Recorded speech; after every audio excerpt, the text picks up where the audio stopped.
magandang algaw sa mga kapatid nating maagang nakatutok po at patuloy na sumusubaybay sa atin.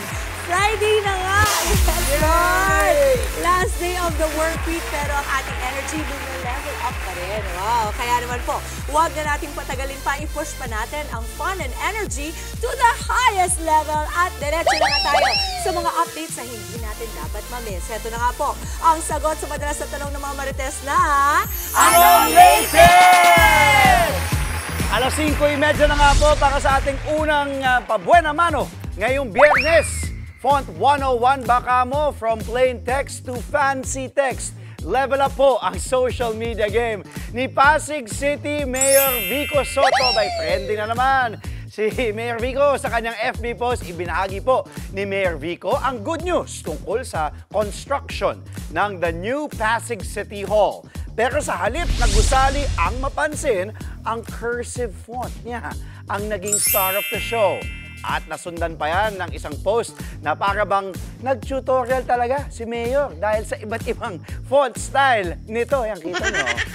Ang mga netizens, syempre, aliw na aliw.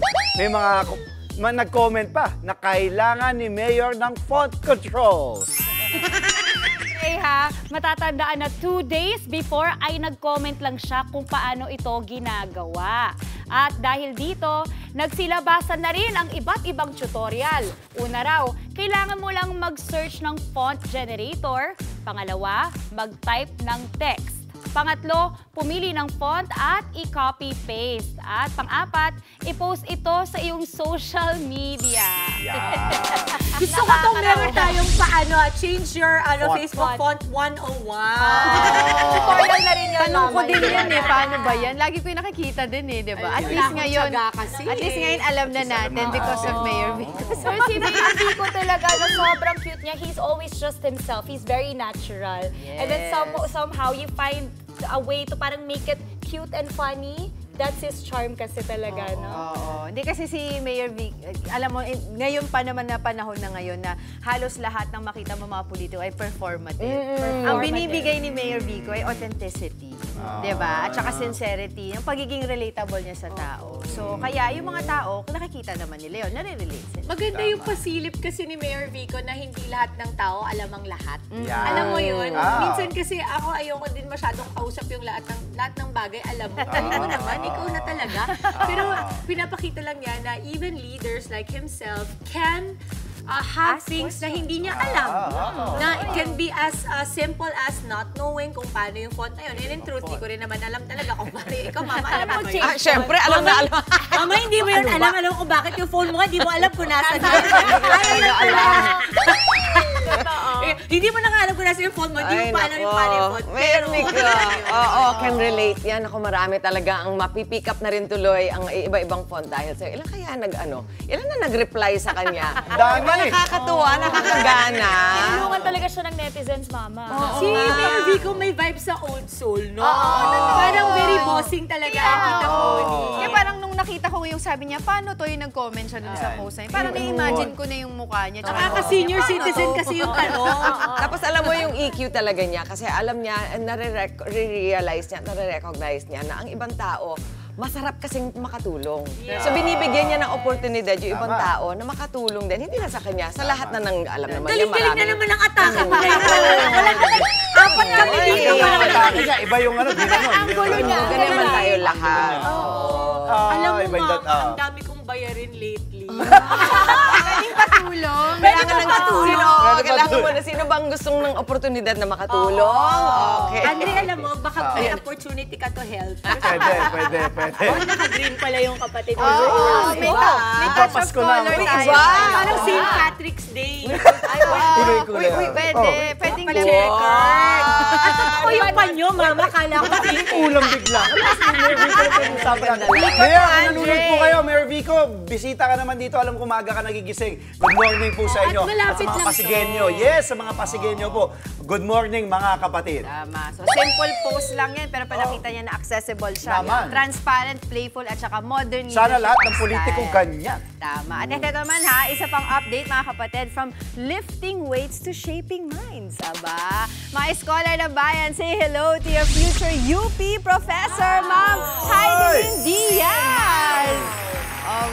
gosh, flex kung flex, not literally but academically dahil si Ma'am Heidi hindi lang basta lecturer yan. Siya rin daw po ang gagawa mismo ng curriculum. O, diba? Hindi pa yan magsisimula. Very hands-on na siya. At hindi lang yan, ha? Ito, Prof. Angela, from one prof to another yan. Yun. Ito, game on na talaga namang kakasa si Heidi sa challenge na ito kahit new chapter daw ang kaharapin niya. At magsisimula ang teaching journey ito sa January 2026. Wow, New Year! Galing! Pero kasi nag-ano din siya eh, di ba nagtuturo din siya ng konti sa sa Lasal before yun. So ito yung talagang very formal teaching na nagagawin niya. But yun nga, this goes to show you na ang pagiging kampiyon ay hindi lang natatapos sa Olympic stage. But of course, lalawak pa ito sa mga classroom. And di ba shaping minds, nakakatuwa kasi magiging parte ka ng kasaysayan na tinuruan mo yung mga future movers and shakers of the generation. At sana hindi lang di ba, nagtuturo nga si Ma'am Heidi. Sana, Heids, turuan mo din sila mag-weightlift. Yung mga gusto mag-weightlift, di ba? Baka may future. Baka may future Olympian doon. Ma'am, paano nyo ba na yung ano ba yung training nyo doon, di ba? Baka may Di ba mga tips magtatayo si siya Heidi. ng niya? Na schoolhouse. For that. Galing. Congratulations, Heidi. Congrats! Ito naman po, segue naman tayo sa isang world-class Pinay beauty queen moment. And the head-to-head challenge winner is Philippines! Another win, another slay. Yan ang pinakita ni Filipina beauty queen and Empress artist na si Annabelle Maldonado. Hindi man naiuwi ang corona, power naman siya sa talino at ganda. Kaya ang resulta may special award siya. Ang head-to-head challenge winner ng Miss Globe 2025 kung saan dito sinusukat po ang talino, pananalita at paninindigan ng mga kandidata. Napabisita dito siya. Yes! Congratulations. Did she not cook with us? Baka, pati gusto mag-host kasi may hosting background si Annabelle. Hindi na ako nasosurpresa pa. Alam mo naman lagi pag sumali tayo sa mga ganyan, lagi tayong may Oo, di ba, actually, kung manood ka naman ng mga beauty contest, lahat sila magaganda na. Yung parang, lahat sila magaganda. So, kailangan mo talaga isipin paano ka ba maiiba. Kahit di mo nakuha yung corona, ay talagang, you are heads above the rest, head-to-head contest yung ano niya. Pati contender lagi ang Pilipinas pagdating sa beauty pageant. Kumbaga lagi tayong, di ba, si Davey tumutungo. Kasi hindi, lagi kahit anong kompetisyon niya, Miss World, Miss Universe, Miss Grand International, Miss Supranational. Kaya natatakutan tayo sa buong mundo ng ibang pageantry. Ma'am, ba't tahimik ko ba ang pambato natin? Mas Paranaque. Hindi, di ba dati? Talagang nanalo yan. Alam mo, hindi ka kasi kanina, di ba, sabi ko nga, she went to us, I think, no, dito, recently lang yan, si Anna. Ang maganda kasi sa ating mga Pilipina, no, sila, we're not afraid, no? I think mula nung yung mga time nila Pia, nila Catriona, kasi syempre sina Mama Gloria Diaz paved the way. Kumbaga parang yung mga beauty queens natin are already evolving, no? Nakakasabay na talaga tayo with the times. Dati kasi parang we would have our own distinct personality, character, pero now we are so proud. So a lot of them kapag half sila or halfy sila, they're very proud. Okay. Pero our Filipina descent talaga is always laging naninibabaw sa atin. So Annabelle, maraming salamat for representing all of us. Mawi ka, huwag mo ng slide. Gawa ka nga ng gano'n. Oo, tingnan nung Wala ako sa kalahati Post niya. ka ng gano'n. Diba? Tingnan mo. Ano ka ba? My favorite si Maui. Pag naging contestera siya sa pageant, ganito yung look niya. Ayan. Pwede ba yan? Pwede ba yan sa Miss Globe? Baka hindi tayo makakuha ng kahit anong award. Lahat ang talent niya, kumakain siya. Eat girl. The eat girl of the Philippines. Maui David. In under 30 seconds. Ubusin ko. Makakatalo sa'yo. Mukbang talaga. 5:40 po oras natin ngayong Biyernes at matapos kang ilang trending update na yan. Ito na ang ilang pang hinanda po namin sa inyo mga kapatid ngayong umaga. Mag-asawang diskaya na sangkot sa mga maanomalya na flood control projects kumambyo. Handa pa rin daw makipagtulungan sa mga investigasyon. DPWH Secretary Vince Dizon ay babala sakaling di tumugon ang mga diskaya. Sa gitna naman ng mga issue sa gobyerno, approval at trust rating ni na Pangulong Bongbong Marcos at VP Sara Duterte bumaba. Awit Awards powered by Vibe sa TV5. Pirmado na. At sa larga, attention sa mga mamimili dahil mamaya kumustahin natin ang bentahan ng bigas kasama si Laila sa Quinta Market. For extra fun along Biyernes, yugyuga na at giling-giling tayo sa sayawan kasamang grupong 4K Zumba sa ating TikTok.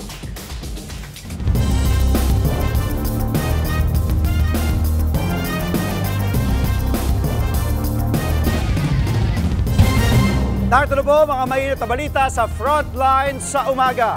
Iniimbestigahan na ng Ombudsman at DPWH ang umano'y koneksyon ng mga diskaya at ng mga kumpanya ng ama ni Senator Bongo. Sabi naman ng senador, wala siyang kinalaman dito at lalong hindi niya kilala ang mga diskaya. Nasa frontline ng balitang yan, si Mel Los Baños. Yung flood control ang issue dito. Yung ghost projects ang issue dito. Huwag tayong lumihis. Ano to? May cover up? Ano to, para ilihis yung atensyon sa totoong may kasalanan? Yan ang buwelta ni Senator Bongo sa harap ng alegasyon na pinoprotektahan siya ng mag-asawang kontraktor na sina Curly at Sara Diskaya. Nauna nang nabanggit sa pagdinig ng Senate Blue Ribbon Committee noong Setyembre na may ugnayan ang mga Diskaya at ang CLTG Builders. Ang CLTG ay construction company na pagmamay-ari raw ng ama ni Senator Bongo na nakakuha umano ng bilyon-bilyong pisong infrastructure projects doon sa Davao. Si Senator Bongo na nadidikit ngayon ang pangalan sa mga diskaya, diretsahang giniit na wala siyang relasyon sa mag-asawang kontratista. Hindi ko po kilala ang mga diskaya. Wala po akong kinalaman sa kanila at wala po akong pakialam sa mga diskaya. Fair on my part po na maging dahilan pa ako na hindi na po nakipag-cooperate ang diskaya dahil meron silang pinoproteksyonan. Ako na po ang nananawagan muli. Not only sa Diskaya, nananawagan po ako sa lahat ng witnesses. Diskaya, lahat ng contractors, magsabi kayo ng totoo. Sa kabila nito, kinumpirma ng DPWH at Ombudsman na kabilang nasa kanilang iimbestigahan ang koneksyon ng mga Diskaya at CLTG Builders. Giit naman ni Senator Go na kung may illegal mang ginawa ang kumpanya ng kanyang ama, ay handa siyang kasuhan ito. Ako mismo ang willing po akong kasuhan natin yung mga dapat kasuhan, kahit kamag-anak ko. Mapili ko ba yung kamag-anak ko? Kung pwede lang pumili ng kamag-anak, papalitan ko yung kamag-anak ko. Dagdag panigo, pakiramdam niya, may tumatarget lang sa kanilang malalapit kay dating Pangulong Rodrigo Duterte. Yan din ang hinala ni Vice President Sara Duterte. Wala raw kinalaman ng bise sa flood control projects dahil wala raw hinahawak ang ganitong proyekto ang kanyang opisina. Pero mukhang may gusto raw na maiugnay siya rito. Sa tingin ko, susubukan nila na paabutin sa akin dahil sa kaalyado ni dating Pangulong Rodrigo Duterte, si Senator Bongo. Doon siguro nila gagawan ng kwento yun. Yung part na ako, si PRD, nasa gitna, at si Senator Bongo, nasa kabilang side. Tugon ng palasyo, hindi na ito maiiwasan dahil mismong ama ni VP Sara na si dating Pangulong Duterte ang umaming kurap siya. Kung wala naman daw kasalanan ang bise, wala raw siyang dapat katakutan at dapat handa siya sa anumang investigasyon. Ang hirap kasi, ang kay Vice Presidente, puro kasi siya speculation. Wala nga siyang karisi-resibo eh. Kung madadawit siya at kung may ebidensya laban sa kanya, edi sagutin na lang niya. Kung hindi naman siya madadawit, edi good for her. Nagbabalita mula sa Frontline, Mean Los Baños, News 5. Handa pa rin daw makipagtulungan ang mag-asawang Diskaya sa investigasyon sa flood control scandal. Pero kung hindi raw talaga sila tutulong, giit ni DPWH Secretary Vince Dizon, pasensyahan na lang. Nasa Frontline ang balitang yan si Gerard de la Peña. Kailangan mag-cooperate sila. Kung hindi sila mag-cooperate, pasensyahan tayo. Hindi ba? Ganun lang naman kasimple yun eh. Yan ang babala ni DPWH Secretary Vince Dizon sakaling totohanin ni Curly at Sara Diskaya na hindi na talaga sila makikipagtulungan sa investigasyon ng Independent Commission for Infrastructure. Ayon kay ICI Executive Director Brian Hosaka, sinabi sa kanila ng kampo ng mga Diskaya na kaya lang naman daw sila lumapit sa ICI ay dahil sa pag-asang magiging state witness sila. Pero iba ang sinasabi ngayon ng abogado ni Diskaya na si Attorney Cornelio Samaniego. Handa pa rin naman daw makipagtulungan sa ICI ang mag-asawang Diskaya sa isang kondisyon. Actually, pag pinatawag pa rin sila ng ICI, willing pa rin sila. Pero pag yung mga incriminatory, directly to answer na. Giit pa ni Samaniego, hindi pa higing state witness ang habol ng mga Diskaya. Wala naman hong napag-uusapan na maging ma-include sila sa witness protection. Umpisa pa lang sinabi na namin dyan na talagang magkakaroon kayo ng kaso. Pero hindi ho namin ina-after yung witness protection. Ayon naman kay Ombudsman Boying Remulla, tumigil sa pakikipagtulungan ng mga Diskaya matapos umanong balaan na maaari silang makulong. Ang hinala ng mga investigador, ayaw na mag-asawa na tell-all dahil may gusto silang iligtas. Napa-walk out pa nga raw ang mga Diskaya. Nag-walk out sila, sinabihan nga sila that they may suffer jail time. They were not in a tell-all mood. They wanted to spare a lot of people and just choose what they wanted to say. Wala pa sila nararamdaman fear. Ika nga sa Tagalog, matinik tsaka madulas at ayaw umamin. Pero buwelta dyan ng abogado ng mga Diskaya, hindi ho kami nag-walk out doon. Ang usapin lang ho dito, pag incriminating po yung mga tanong, ini-invoke po nila yung right nila against self-incrimination. Nauna namang sinabi ng Department of Justice na handa na silang kasuhan ng mga sangkot sa flood control scandal, kabilang ang mag-asawang Curly at Sara Diskaya. Yan ay kahit hindi pa raw nila ibinubunyag lahat ng nalalaman nila sa korupsyon sa mga maanumalyang proyekto. Nagbabalita mula sa Frontline, Gerard de la Peña, News 5. Samantala, hinamon ni Batangas Representative Leandro Legarda Leviste si DPWH Secretary Vince Dizon na ilabas ang umano'y koneksyon ng ahensya sa ilang kontraktor. Kasunod ito ng sumbong na mayroon daw mga kontraktor na na-appoint sa DPWH. Nasa frontline po ng balitang yan si Marian Enriquez. I was told that appointees of Secretary Dizon are contractors. Ito ang isiniwalat ni Batangas 1st District Representative Leandro Leviste sa kanyang press con. Aniya, narinig niyang may mga contractor sa team ni DPWH Secretary Vince Dizon. May mga appointee pa raw si Dizon sa DPWH na kontratista pero walang pinangalanan si Leviste. Hamon niya sa kalihim. I heard that Secretary Dizon and his team have connections with contractors.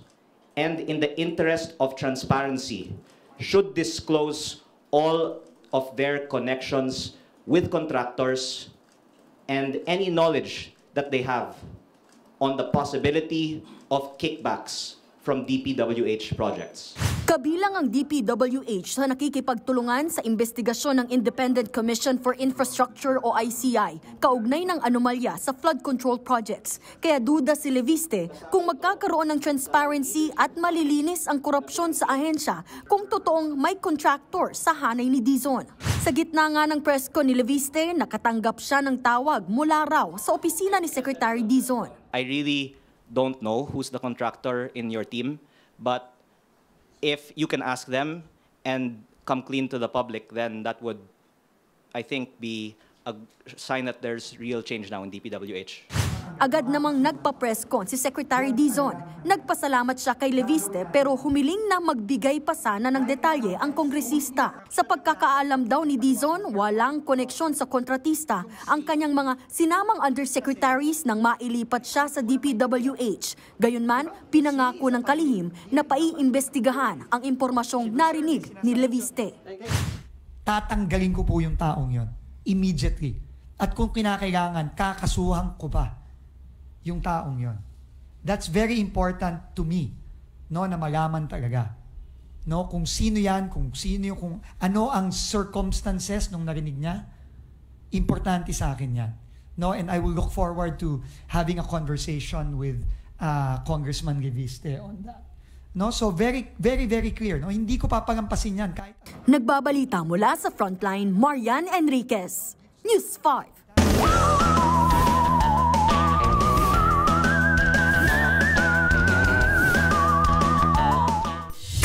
Mga kapatid, makiulat panahon na muna tayo at alamin kung ano nga po ba ang latest update para sa bagyong ating binabantayan. Kasama po ang ating resident meteorologist weather, Tito Alvin, na laging may panahon para sa iyo. Tito Alvin? Good morning, Mami Dibs, at good morning mga kapatid. Ulat panahon na po tayo ngayong araw ng Biyernes. Kanina ngang madaling araw, itinaas na ng pag-asa sa Tropical Depression Category yung binabantayan nating low pressure area o ganap na nga naging bagyo yung ating binabantayan sama ng panahon sa loob ng ating Philippine Area of Responsibility at nabigyan po yan ng local name na Ramil. Ito pong bagyong Ramil ay huling namataan ng pag-asa sa lying around 1,145 kilometers east ng southeastern Luzon. Ito po ay may taglay na lakas na hangin na umabot sa 45 kilometers per hour malapit sa kanyang gitna. At kung minsan may mga pagbugsong umabot sa 55 kilometers per hour. Ito po ay mabagal na kumikilos, pakanluran, hilagang kanluran. Yan po ay tinutumbok itong areas ng Southern Luzon at Northern Luzon. Yan po ay posibleng lumapit sa ating bansa ngayong weekend. Samantalang ito pong easterlies ang nagpapaulan naman sa ilang bahagi ng ating bansa. Ito pong binabantayan nating itong binabantayan nating bagyong Ramil ay kikilos nga, pakanluran. Yan po ay didikit at dadaan dito sa mga karagatan sa Bicol Region ngayong Sabado at sa darating na linggo. Inaasahan natin yan ay posibleng maglandfall maaaring dito sa itaas na bahagi ng Central Luzon, ang Aurora hanggang sa Isabela, kasama po dyan ang Cagayan. Ito po yung ating area of uncertainty sa ngayon at pinakamalapit nga yan sa ating landmass o kalupaan sa darating na linggo. At maaaring sa Lunes, yan po ay nandito na sa may West Philippine Sea at tuluyan ng lalayo sa ating bansa. Kasabay po ng pagbaybay niyan dito sa East Philippine Sea, inaasahan natin ang unti-unting paglakas niyan at posibleng umabot sa tropical storm category bago pa man mag-landfall. Sa kasalukuyan, yung ating easterlies ang nagdadala po ng mataas na tsansa ng pagulan sa ilang bahagi ng Visayas, particularly sa Eastern Visayas. Kasama po dyan ang Bicol Region, ilang bahagi ng Calabarzon, maging dito sa Mindoro, Romblon. Kasama na po dyan ang areas ng Bulacan, Nueva Ecija, Isabela at ang mainland Cagayan. Kasama na rin po dyan ang Aurora. Kasabay po ng paglapit nitong ating bagyong Ramil, asahan po natin na mas madadagdagan po yung ating pagulan ngayong Sabado. Aabot na po yan dito sa mga areas ng Visayas hanggang dito sa hilagang bahagi ng Luzon, lalong-lalo na sa Bicol Region. Dahil dyan po pinakamalapit ang bagyong Ramil ngayong Sabado, kasama po dyan ang Mimaropa at areas ng Calabarzon. Dito rin po sa Metro Manila, raramdaman din po natin ang epekto nitong bagyong Ramil, particularly ang mga pag-ulan nito. Mas madadagdagan naman yung ating mga pag-ulan dito sa Central Luzon at Northern Luzon sa darating na linggo dahil nga dyan natin inaasahan lumapit o dumikit yung gitna or center ng bagyong Ramil hanggang makarating na po yan dito sa may West Philippine Sea. Kaya ngayon pa lang, paghandaan na po natin ang mga posibleng epekto nito pong pagdaan ng bagyong Ramil, particularly ang mga daladalang pag-ulan nito. Dito nga sa Metro Manila, ngayong araw na ito, asahan po natin ang maulap na panahon at posibleng yung mga scattered at kalat-kalat na pag-ulan at thunderstorms, lalong-lalo na pagsapit ng hapon at gabi. Ngayong papasok na weekend, dahil nga tatawid ito pong bagyong Ramil sa Luzon, mas madadagdagan din po yung ating mga pag-ulan dito sa Metro Manila. Kaya sa may mga lakad, mag-ingat po tayo at maghanda po tayo sa mga posibleng pag-ulan na maaaring idulot ng pagtawid dito pong bagyong Ramil. Bago na mga kapatid, ang ating araw po ay sumikat kaninang 5:47 ng umaga at muli po yan lulubog mamayang 5:35 ng gabi. At yan muna latest sa ating lagi ng panahon. Muli ako po ang weather Tito Alvin na lagi may panahon para sa iyo. Maraming salamat Tito Alvin. 7 minutes before 6 ngayong Friday sa aming pong pagbabalik. VP Sara may banat na naman kay Pangulong Bongbong Marcos. Hindi raw nagtatrabaho ang presidente.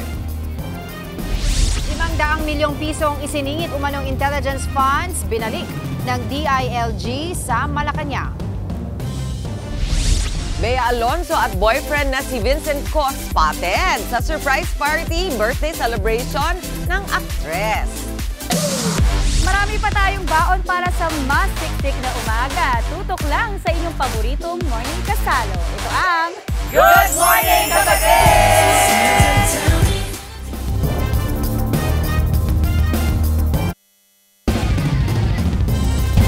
Babalik po ang Good Morning Kapatid sa mga kakabangon pa lamang. Maayong buntag po sa mga kapatid nating Bisaya.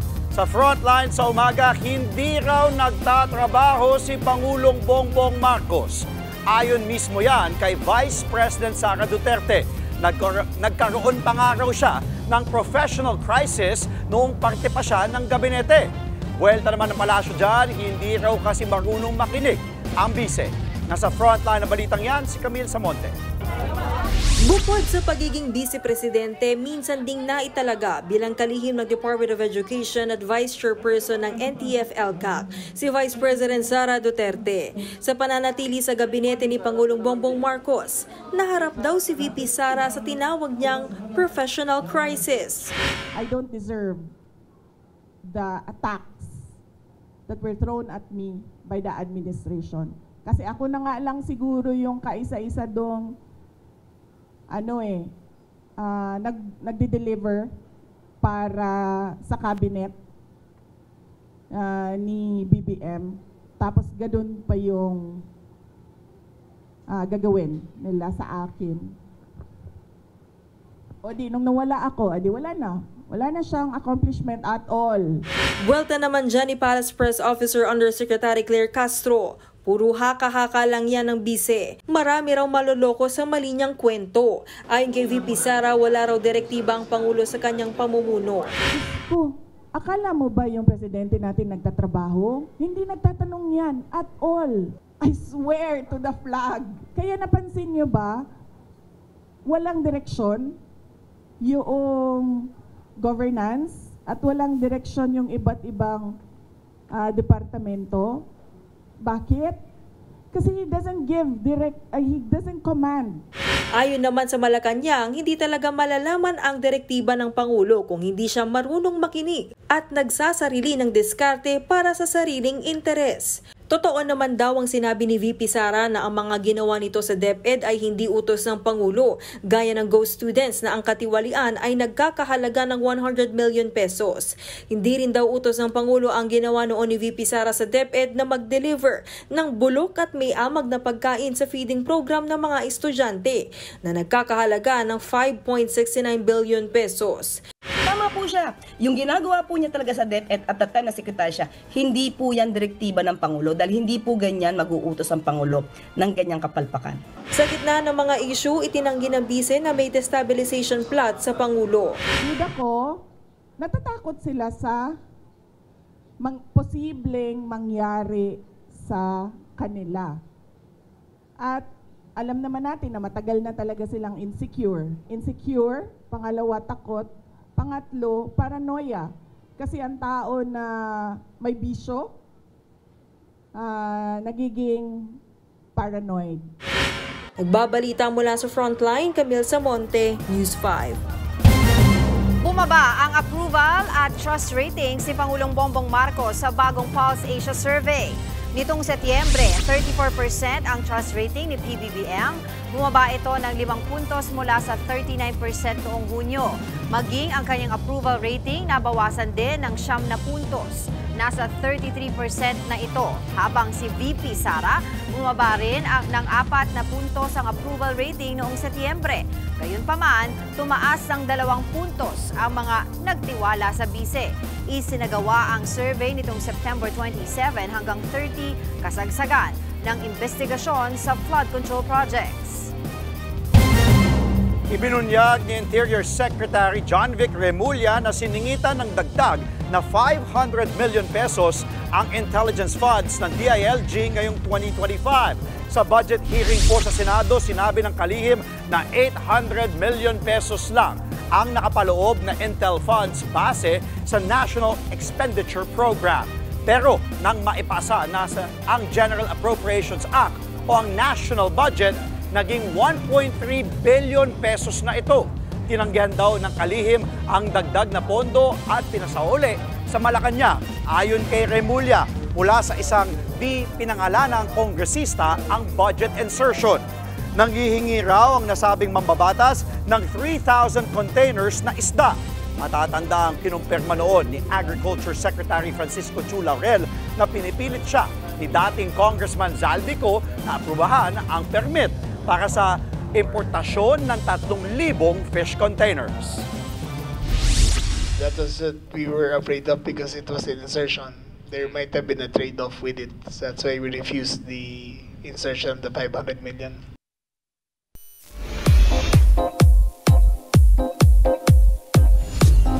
Usap-usapan online ang birthday surprise ng kanyang staff para sa actress na si Bea Alonzo. Spotted kasi dyan ang businessman boyfriend niyang si Vincent Ko.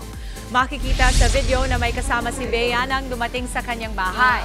Sa caption ng post ng isa sa House Angels ni Bea, pinasalamatan niya ang isang servie.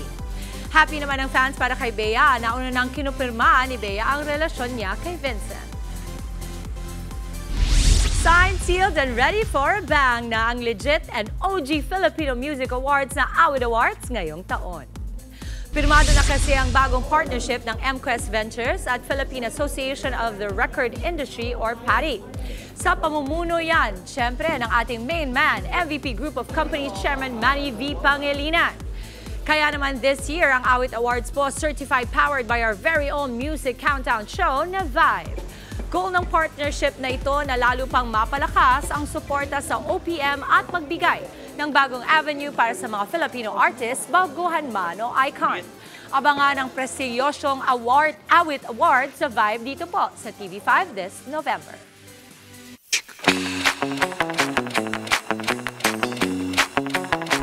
Good news sa mga kapatid nating Team South. Oh, Mama Dims, makinig. Oh, ito may mga dagdag na pong masasakyan sa ilang pangunahing terminals. Para i-update tayo, nasa Makati City ngayong Friday ang ating traffic. Tito Monday, Tito Mons! Happy Friday! Happy nga ba? Ano-ano mga ruta ang meron dyan? Hit me!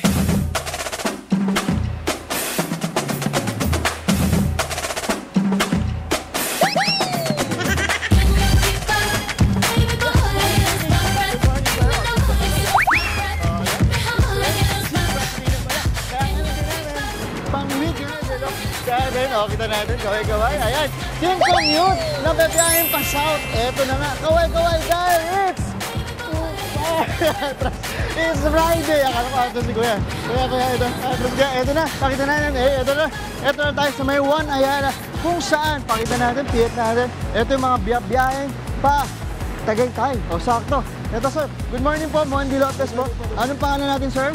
Sir Chris April po. Sir Jerk. Ano po kayo dito, Sir Jerk?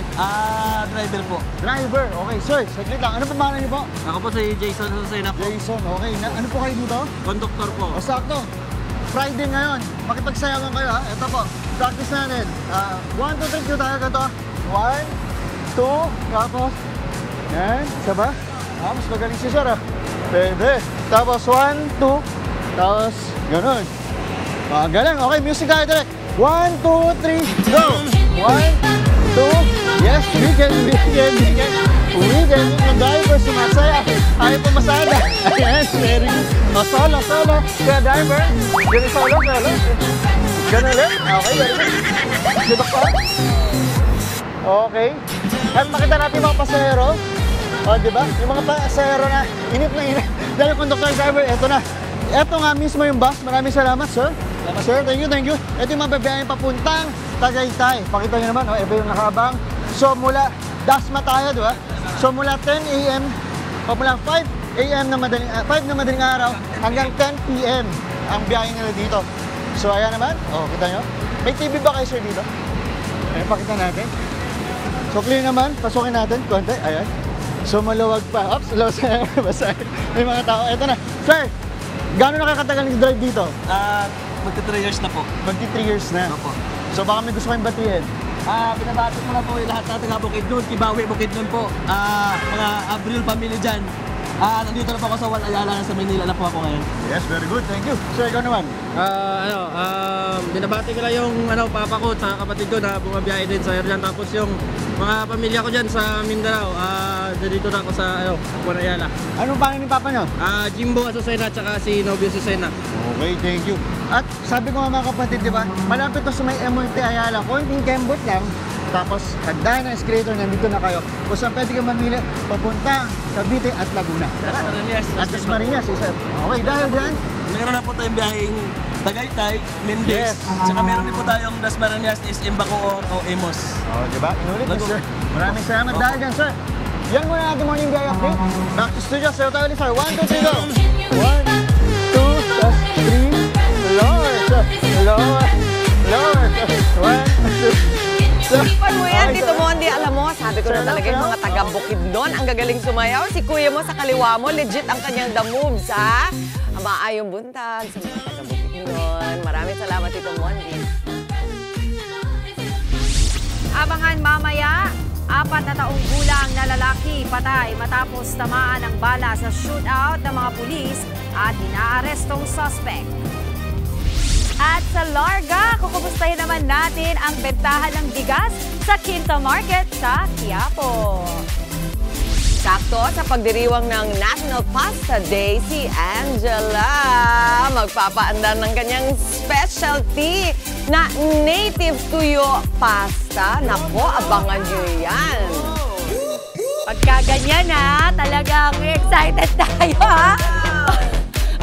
Huwag po kayong alis mga kapatid, abangan natin yon. Pagbabalik pa ang inyong paboritong morning kasalo. Ito ang Good Morning Kapatid!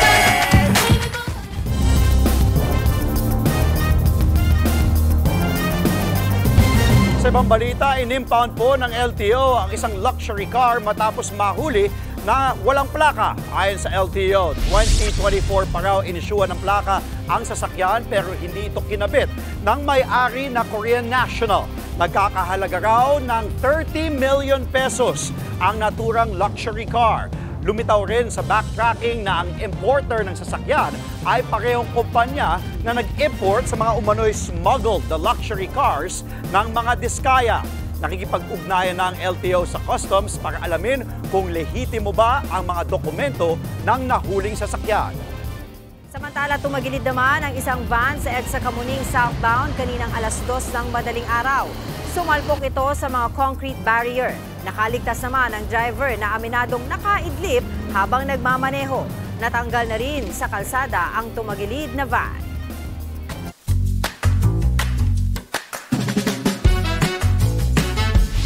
Ito po, huling pasilip bago ang weekend.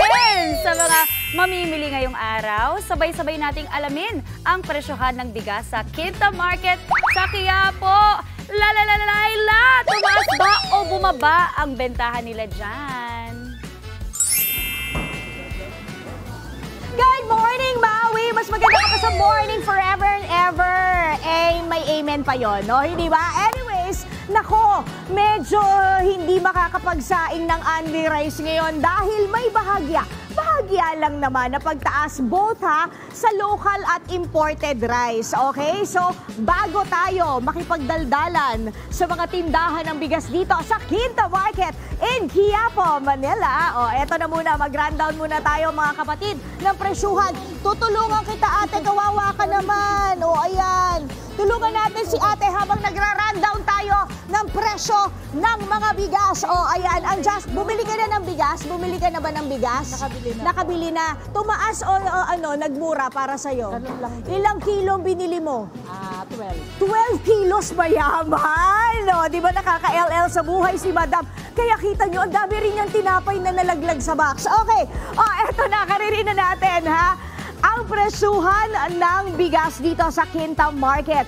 Ang jasmine rice nananatili sa 49 pesos habang ang perfect na pandan noon 49 pesos kada kilo, ngayon 55 pesos na po yan kada kilo. Yung Thailand rice, hindi okay lang yun kuya, daan ka lang ng daan. Yung Thailand rice, 45 pesos yan kada kilo habang ngayon 49 pesos siya kada kilo. Pagdating naman sa local rice, yung ating dinorado, 46 pesos noon kada kilo.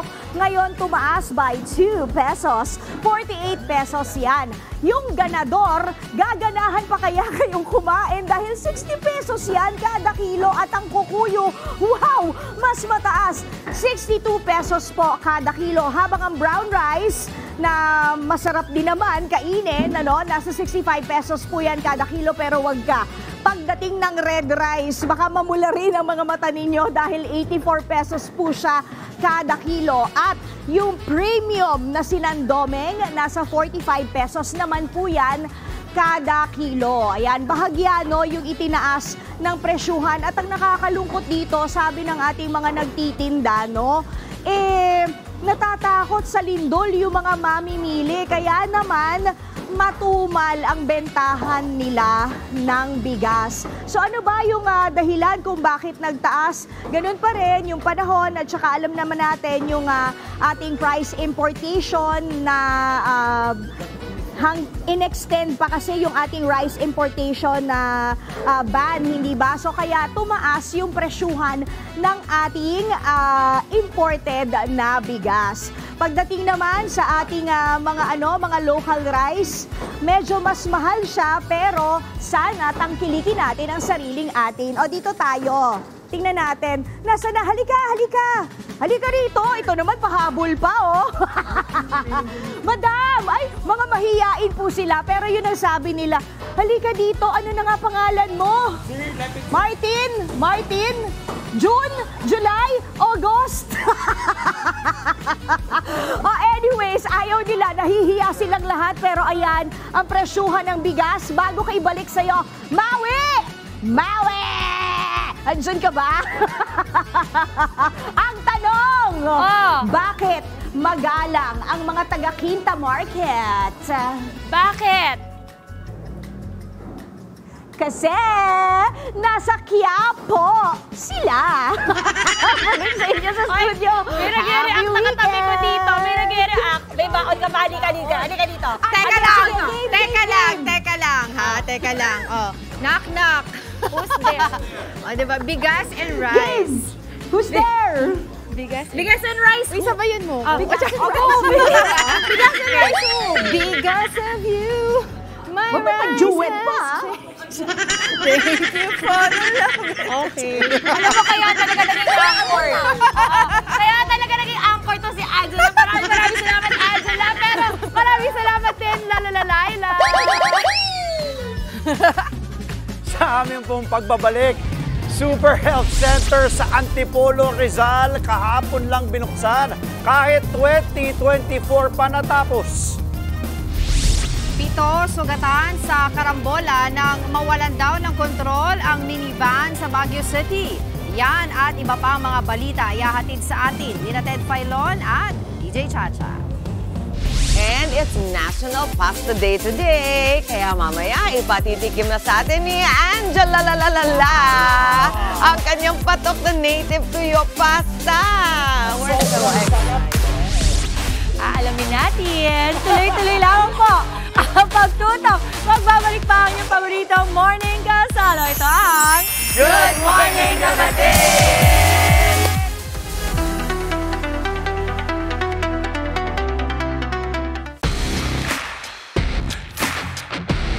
Mga kapatid, kahit nasa bahay ka lang, ramdam mo ang racing spirit. Paano? Patutunayan niya ng mga top Pinoy sim racers na magbabangga sa isang Premier Sim Racing Tournament 2025.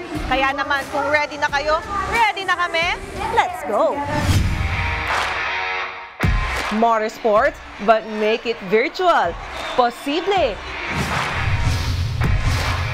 Yan ang pinatunayan ng isa sa mga nangungunang automotive brands sa bansa sa nakaraang sim racing tournament na ginanap sa Parañaque City. Tulad ng totoong karera, ang virtual auto racing ay gumagamit ng simulator rigs para sa complete driving experience. Mula sa gulong at pedals hanggang sa steering wheel, para ka ring nakikipagkarerahan sa tunay na racetrack. Actually, I already am racing in real life, driving the real Vios race cars, and I can tell you, sobrang exhilarating.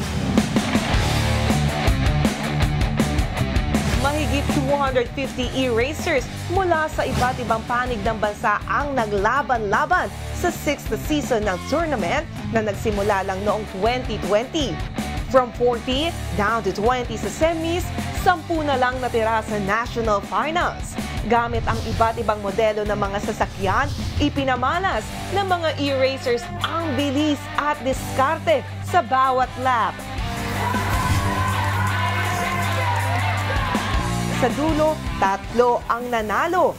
Bukod sa cash prize, sila rin ang magiging panlaban ng Pilipinas sa Asia Finals na gaganapin sa Bangkok, Thailand this November. I learned how much I needed to grow as a driver. I'm thankful to be here po and to get another chance to represent Philippines in the Asia Finals. Pero ang champion na si Victor na tubong Baguio City, first time na sumali sa sim racing tournament, abay, napakagaling na rookie. I feel proud to be sitting here with these two fast guys. For Toyota, it's really championing that everyday winners, everyday racers. Kahit bata ka, gusto mo maging racer someday, you can really participate here.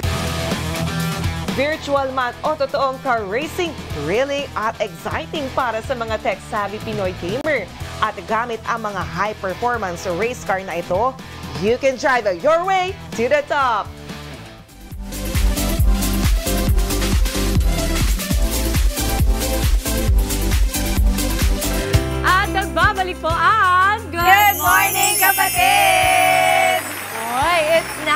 Pasta Day. Kung kahapon, it was World Bread Day. Pandesal Day. Oo. Ngayon, it's Pasta Day. Kaya sa mga pasta lovers dyan, taas ang kamay. Okay. At dahil very special ang araw na ito, hindi po tayo magluluto. Joke lang! Napaka-special kasi ngayon, bibida sa ating kusina ang nag-iisang morning angel natin na si Angela Lalala. Ikaw na to, balita natin. Uy! Oh my gosh! Balita namin, specialty mo ang pasta. Hindi naman specialty, pero yung isa sa mga nauna kong natutunan na iluto lang. Kasi talaga ako nagluluto. So, ngayon... Bakit mo binababa yung expectation namin? Si Diego kasi talaga yung nagluluto recipe niya yan. So, kahit gaano kasarap yung recipe, kung hindi maganda execution. Alam mo, pinaunahan na niya kasi sabi niya, si Diego talaga, kay Diego talaga. So, Kuya Jeg, salamat sa share mo recipe sa atin. Tingnan natin. Umpisa na natin. Okay, so ang ating mga sangkap, anong lulutuin natin? Native to you pasta. Okay. O ano yung mga sangkap natin dito? Of course, pasta noodles. We have bawang. Okay, nandun ba niluluto pa natin yan? Of course, we have bawang, sibuyas, kamatis, batog tuyo, itlog na maalat, green mango, at olive oil. Pero syempre, yung olive oil, pwede naman kung ordinaryong mantika. Oil lang, okay lang. Ordinary. Okay lang. Tapos kasi yung kamatis ko dito, cherry tomato, pwede din naman ordinaryong kamatis. Oo. Pag ordinaryong kamatis, dapat ba ganito kaliit ang gayat? Ha? Oo, ganyan din. Ganito, litan lang. Kasi sa tuyo, pwede na naman kung wala kayong batog tuyo, yung hinihimay lang natin na tuyo, pwede din yun. Tanggalin lang natin yung mga tuyo. Alright. Okay, that's it. Bye! Ito na lang yan kasi sabi niya, kung ordinaryong tuyo lang, pwede nyo naman yung ordinaryong tuyo, tapos tanggalin nyo lang yung tuyo. Ay, sinabi ko ba? Gusto ko sabihin, Tinik! Ayaw mo na. Ay, sarap pa.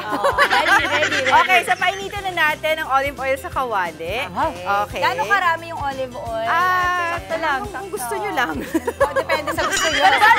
Kasi pwedeng madami-dami. Oo, yan. Okay, so syempre, ilalagay na natin yung bawang. Okay. Unahin natin yung bawang. natin tong ating Masyado yata madami. Okay, tapos yung bawang, antayin lang natin siya maging translucent. Tama ba? Mapadim.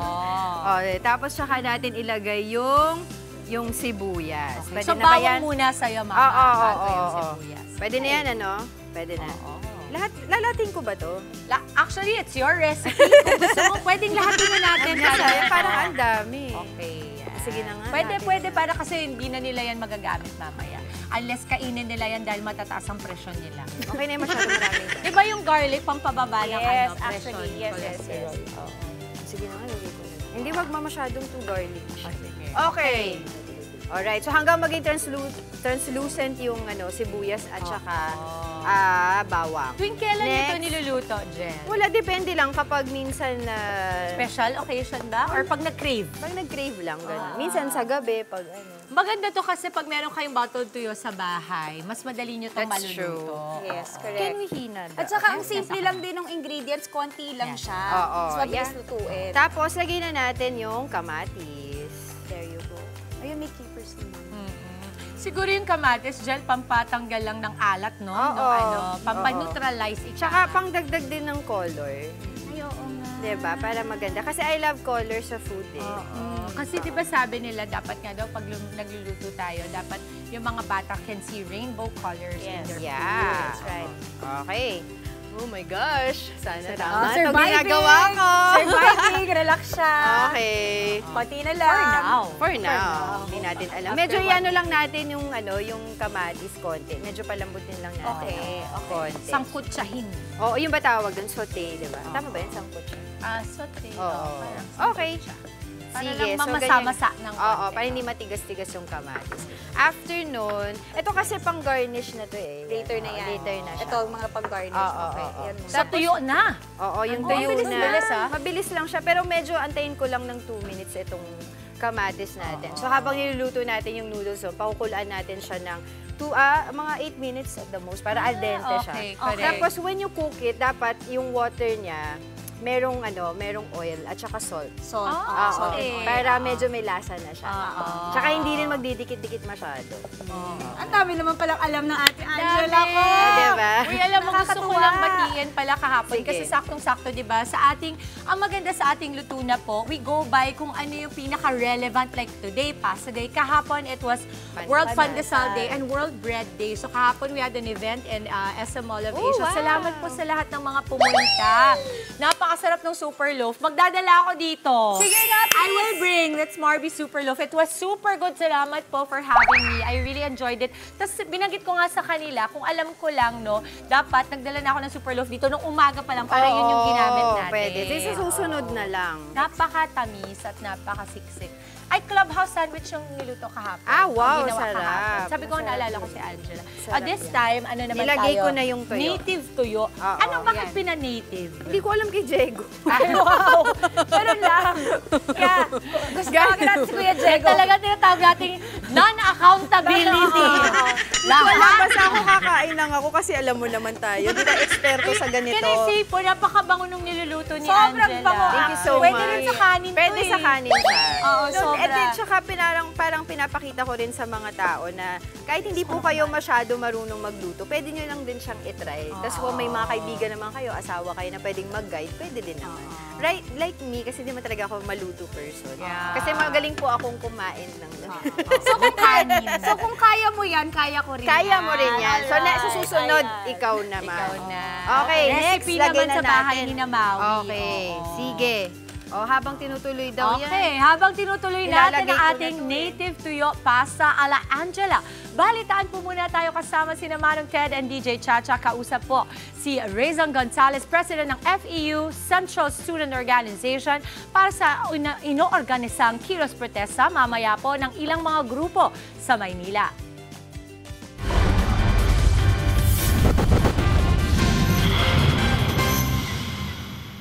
Iba ang mga organisasyon.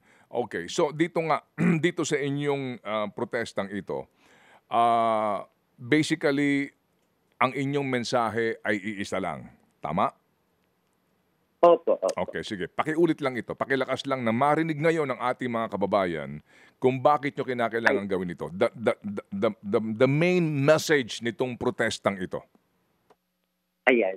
Bilang mga estudyante, yung protesta po namin ngayon bilang National Day of Action for Against Corruption ay yun nga, pag-call out at paghingi po ng accountability sa certain government officials, sa certain people na involved po dito sa corruption. Kasi ayun nga, as I mentioned, maraming pera po ng bayan na wawala o nananakaw sa atin. At lahat po tayo, kahit mga estudyante, normal na mga mamamayan, lahat po tayo, meron po tayong binabayaran tax sa mga simpleng binibili pa lang po natin. At sana po yung mga nanakaw maibalik at managot lahat po ng sangkot dahil ayun po, hirap na po ang ating mga kababayan.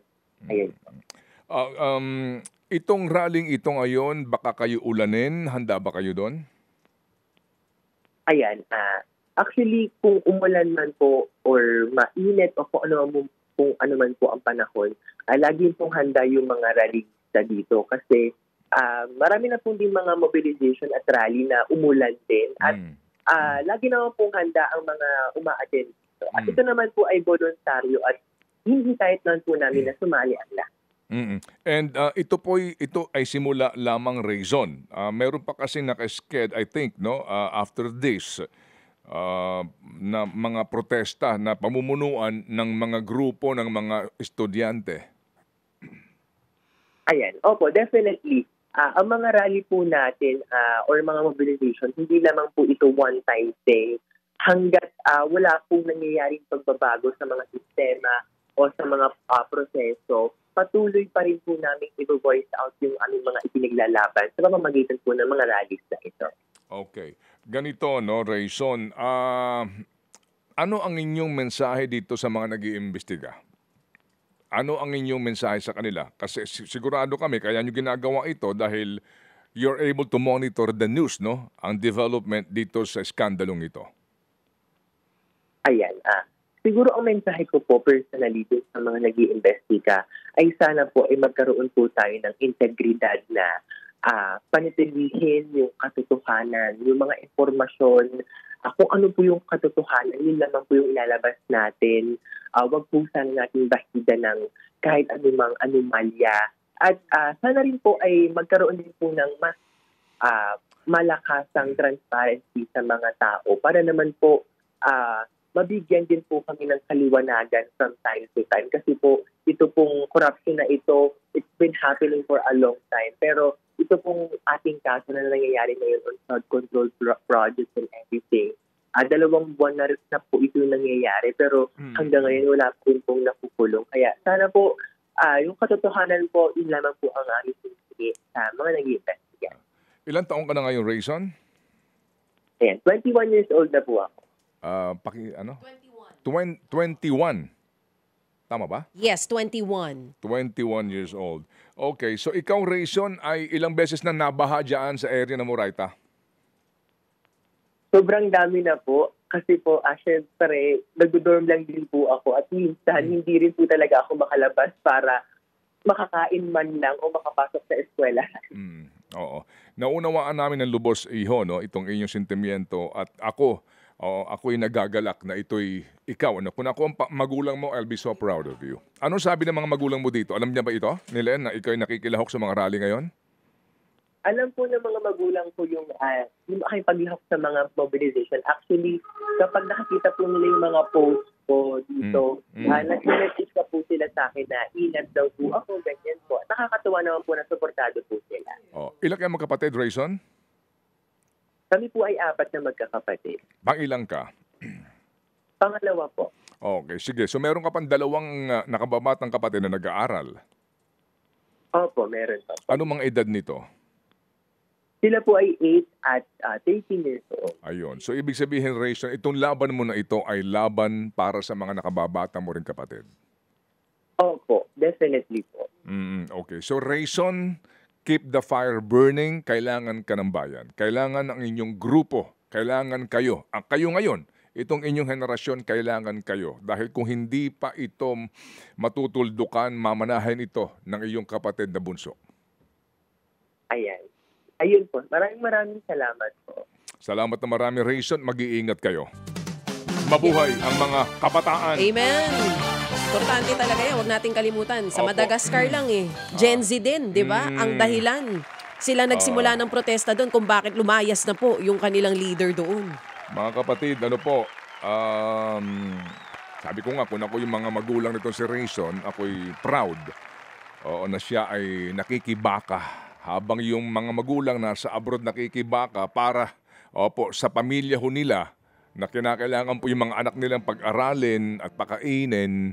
Ito po, yung sitwasyon po ng mga kabataan ngayon ay magdadaos ng protesta. Ang ating panawagan, mapayapang protesta. Mapayapa in the sense na walang batuhan, di ba? Wala pong walang physical na mag-agresibo na buwagin yung hanay ng mga pulis na sigurado ako maraming mamaya yan. Pero po yung ingay, hayaan po natin yun, no? Kasi hindi pwede yung rally prayer rally. Pwede po naman hindi masama yung prayer rally. Oo di po naman. ba? Opo, magpupunta po tayo sa shrine, tayo po yung magmimisa, magdarasal. Definitely po, napakagandang bagay po niyan. Pero yung pong rally dyan sa Menjola, yung paghahayag po ng kanilang damdamin, sige, sabihin nyo ang gusto nyong sabihin. Hindi po ba, ilabas nyo yung inyong saloobin na yan, yan po yung ating karapatan.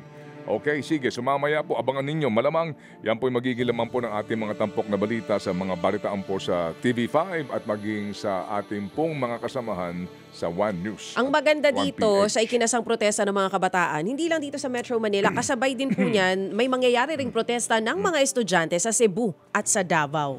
Okay. So mga kapatid, ito lang po, bago tayo tumuhay sa ating mga tampok na balita, nabanggit ko nga kanina, kasi po, sa mga nakatatanda, yung mga ipinanganak po nung una pang panahon, as in, may mga mulat na po ang kaisipan during the martial law years or even before martial law or even before Marcos time, di po ba?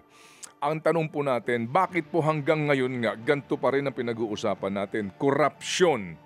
Noon, ako po sa akin lang po ito personal, 40 years plus sa akin pong karera, ito pa rin po ang issue na ating tinatalakay. So is it the system? May problema ho pa tayo sa system? Kasi po kahapon mismo sinasabi, kaya po magpakahinahon tayo dahil mismo sinasabi nung ating pong Chief State Prosecutor, mahirap na kaso ito. Kasi kasong kriminal ito na ang burden of proof dito mga kapatid, ang quantum of evidence dito is proof beyond reasonable doubt. Ang sinasabi niya, mahirap daw yan. Kaya sa atin po kasi gusto natin magmadali at magmadali. Definitely po gusto natin agad-agad ikulong. Mandarambong! Ikulong. Mandarambong! Pero paano mangyayari yan kung hindi ka dadaan sa proseso na bahagi ng sistema? Kaya mamaya pag-uusapan po natin yan. Maya-maya din po ang ating pong Think About It episode ay may i-upload na po sa YouTube. Ang title niyan ay Purgahin ang Gobyerno. At yan din po yung ating hihimayin mamaya considering the fact, mga kapatid, na ito pong usapin ng korupsyon ay hindi lang po sa mga flood control projects. At ito ang News 5 sa 105.9 True FM, RPTV, 1PH TV5 at maging sa True FM TV on Signal.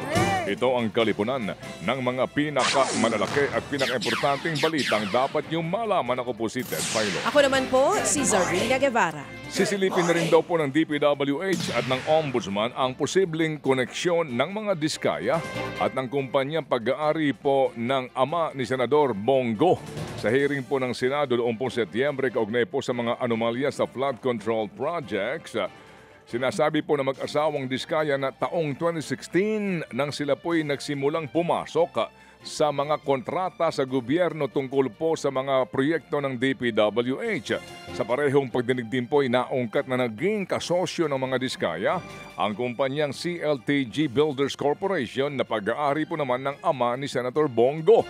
Dahil po sa pahayag na ito ni Diskaya, kinumpirma ni Public Works Secretary Vince Dizon na sisimulan rin daw hong imbestigahan ng kanyang ahensya at ng Ombudsman ang koneksyon ng mga diskaya sa CLTG.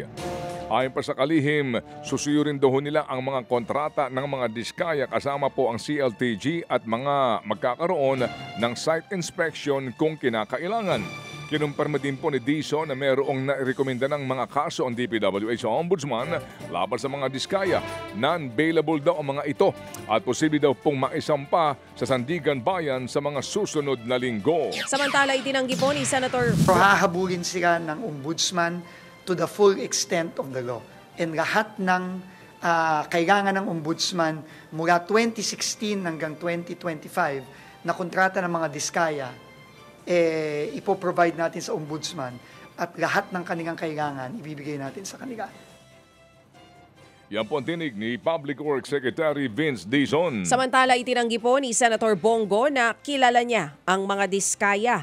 Sa isang press con kahapon, iginiit ng senador na tila nalilihis na raw ang issue sa pagdawit sa kanya sa mag-asawang Curly at Sara Diskaya. Tila nagkakaroon daw ng cover-up o takipan sa pagdawit ng kanyang pangalan. Kabilang sa iniimbestigahan ng Ombudsman at ng DPWH ang mga umano'y kontrata sa pagitan ng construction company sa mga diskaya at ng CLTG Builders na pag-aari ng ama ng senador. Pagtitiyak ni Bongo, bukas siya sa nasabing investigasyon. Pero ang tanong niya, bakit papunta sa kanya at kanyang pamilya ang direksyon ng investigasyon? Ang hinala ng mga investigador, ayaw ng mag-asawa sa tell-all ng mga diskaya dahil may mga gusto umano itong iligtas. Pero paulit-ulit na sinabi ng senador na walang dahilan para protektahan siya ng mga diskaya, lalo't hindi naman sila magkakilala. It would be very unfair on my part po na maging dahilan pa ako na hindi na po nakipag-cooperate ang diskaya dahil meron silang pinoproteksyonan. Ako na pong nananawagan muli, not only sa diskaya, nananawagan po ako sa lahat ng witnesses. Diskaya, lahat ng contractors, magsabi kayo ng totoo. Tumbukin niyo po yung dapat tumbukin. Hanapin niyo po yung dapat hanapin. Yung talagang mga totoong buhaya. Yung mastermind talaga. bakit i-atras ngayon? May mga gumagalaw na puwersa para iikot po yung katotohanan. Para hindi mapanagot. Marami nang lumalabas. Ang dami-daming mga kongresista na sila mismo ang kontraktor. Sila mismo! Congressman talaga na kontraktor. Yung kontraktor talaga. Sila mismo. Kung layo ko dyan, ang kinalaman ko dyan. Yan nga po ang tinig ni Senator Bongo. Niliwanag po naman ng abogado ng mga mag-asawang Diskaya na handa pa rin daw silang makipagtulungan sa Independent Commission for Infrastructure kaugnay pa rin po ng investigasyon sa flood control scandal. Una nga po nagbabala si DPWH Secretary Vince Dizon na pasensyahan na lang daw kung hindi makipagtulungan ang mga Diskaya. Ayon kasi kay ICI Executive Director Brian Hosaka, sinabi sa kanila ng kampo ng mga Diskaya na kaya lamang daw sila lumapit sa ICI ay dahil sa pag-asang maging state witness ang mag-asawa. Pero iba ang sinasabi ngayon ng abogado ni Diskaya na si Attorney Cornelio Samaniego. Handa pa rin daw ang mag-asawang Diskaya na makipagtulungan sa ICI pero may kondisyon pa rin. Gate pa ni Samaniego, hindi pagiging state witness ang habol ng mga Diskaya. Actually, pag pinatawag pa rin sila ng ICI Commission, willing pa rin sila. Pero pag yung mga incriminatory, they refuse to answer na. Wala naman na pag-uusapan na maging ma-include sila sa witness protection. Sa umpisa pa lang, sinabi na namin dyan na talagang magkakaroon kayo ng kaso. Pero hindi ho namin ina-after yung witness protection. At yan po ang tinig ng abogado ng mga Diskaya na si Attorney Samaniego. Samantala sa ibang balita, sinabi naman po ni Vice President Sara Duterte na nagka-professional crisis siya noong siya po'y parte ng gabinete ng dating ng Administrasyong Marcos Jr. Bukod sa pagiging vice-presidente, minsan ding naitalaga bilang kalihim po ng Department of Education o DepEd at Vice Chairperson ng NTF-ELCAC ang vice-presidente. Pero dito raw siya dumanas ng krisis sa gabinete. Pagmamalaki ng vice, siya lang daw ang kaisa-isang nakakagawa ng trabaho sa gabinete noong Pangulo o noon ni Pangulong Bongbong Marcos Jr. Kaya nawalan daw ng accomplishment si PBBM noong siya'y umalis na bilang parte ng gabinete. Bumuelta naman dyan si Palace Press Officer Undersecretary Attorney Claire Castro. Puro haka-haka lamang daw ito ng bise. Marami raw maloloko ang maling kwento. Ayon pa kay VP Sara, hindi raw nagtatanong ang Pangulo kaya walang direksyon ang kanyang pamumuno. Pero hirit ng Malacanang, hindi talaga malalaman ng direktiba ng Pangulo kung hindi siya marunong makinig at nagsasarili ng diskarte para sa sariling interes. Sa ilang pang balita po, may mga kontraktor naman daw sa hanay ni DPWH Secretary Vince Dizon ayon sa impormasyong narinig ni Congressman Leandro Leviste. Ayon po sa kongresista, may mga appointee raw ang kalihim na konektado sa mga kontraktor. Pero wala siyang ibinigay na pangalan at hinamon si Dizon na isa publiko umano ang naturang mga koneksyon na ito.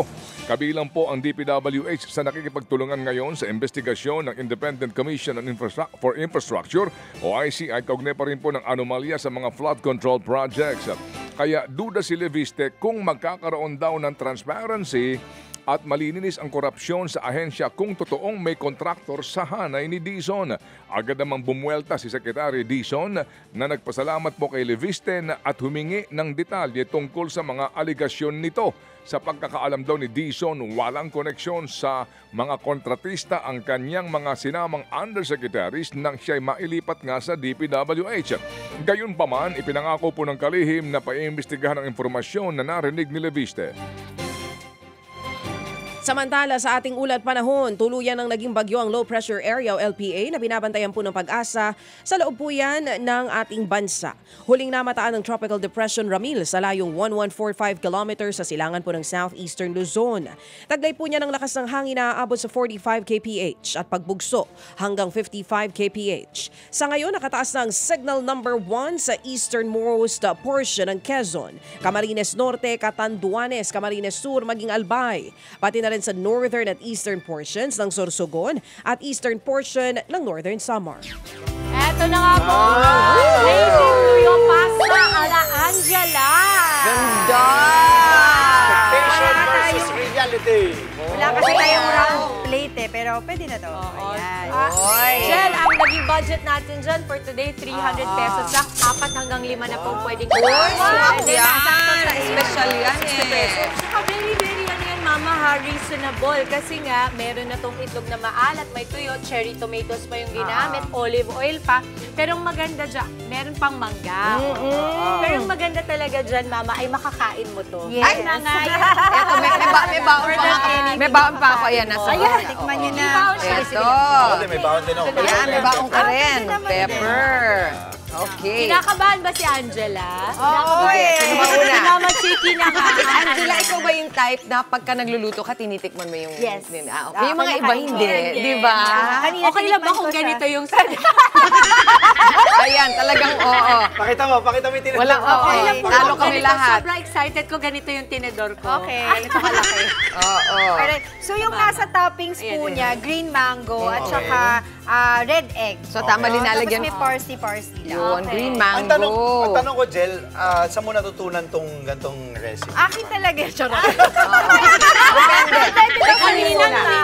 Tikman mo muna. Si Kuya Diego ngayon. Tikman mo muna. Ano yan? Recipe talaga ni Diego yan. Kasi siya yung nagluluto eh. Siya nagluluto. Okay. Mama Dimps. Ay, thank you, Mama. Okay. Favorite din ba ni Mio to? Oo, favorite ni Mio yan. So ang sila niya. type of black pepper, pwede rin chili powder kung gusto. Ang dami naman, baka maiba yung lasa pag sorry. Sige. Kasi sabi mo, hindi mo masyadong linagyan ng papanghang ito. Hindi ko pa mapapalo eh. Okay. Mama, hindi ko pa natutunan na. Ay, oo, sige lang. Yan. Titigim na ba? Titigim na. 300 pesos lang. Nakita niyo po yung plato ni Mama. Alam mo ba? Pangalawa ko na to. Bigyan natin si Angela. Di ba? Ako muna? Oo, muna. Lalagyan ko lang konti. Alam mo naman, kailangan ng cake. Si Mama Chiki talaga. Nagtatago yung nagluto. Ayaw magbukas. Ayan. Game. Okay. Okay. 1, 2. Sigurado na ako. Amoy pa lang. Sure na ako. Oo, Mama. Anong lasa, Mama? Panalo. Wow! Busy.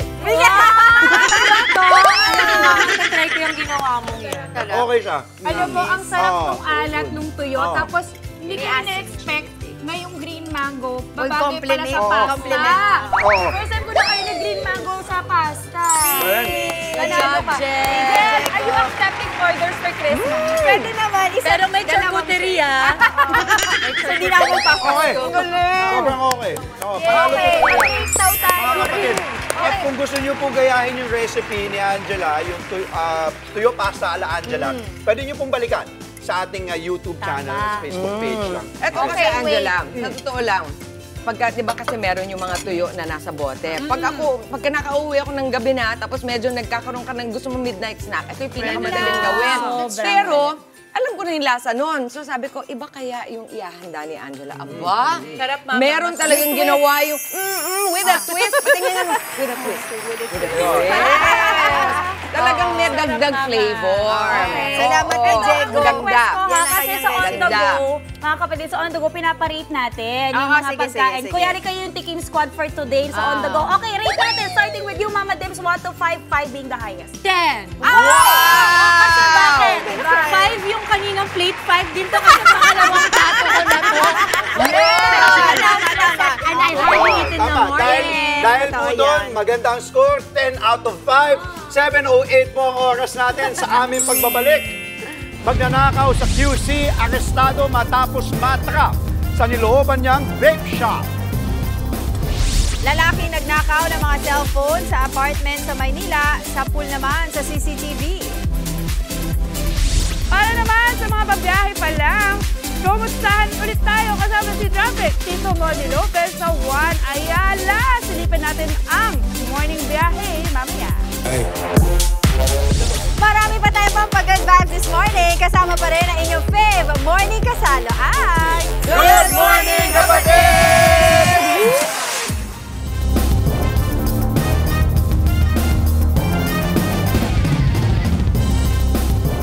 Babalik po ang Frontline sa umaga sa Good Morning Kapatid, 12 minutes past 7 in the morning. Ngayong Biyernes, na-corner ang isang kawatan matapos matrap sa nilooban niyang vape shop. Git naman ng suspect, nagnakaw lang siya dahil kailangan niya ng pampagamot sa anak na may sakit. Nasa Frontline ng balitang yan, si Hannibal Talete. Sa kuha ng CCTV, makikitang pumasok ang lalaking yan sa saradong vape shop sa barangay sa Uyo, Quezon City. Gamit ng flashlight, inisa-isa ng lalaki ang mga gamit na target niyang nakawin. Nang palabas na siya ng vape shop,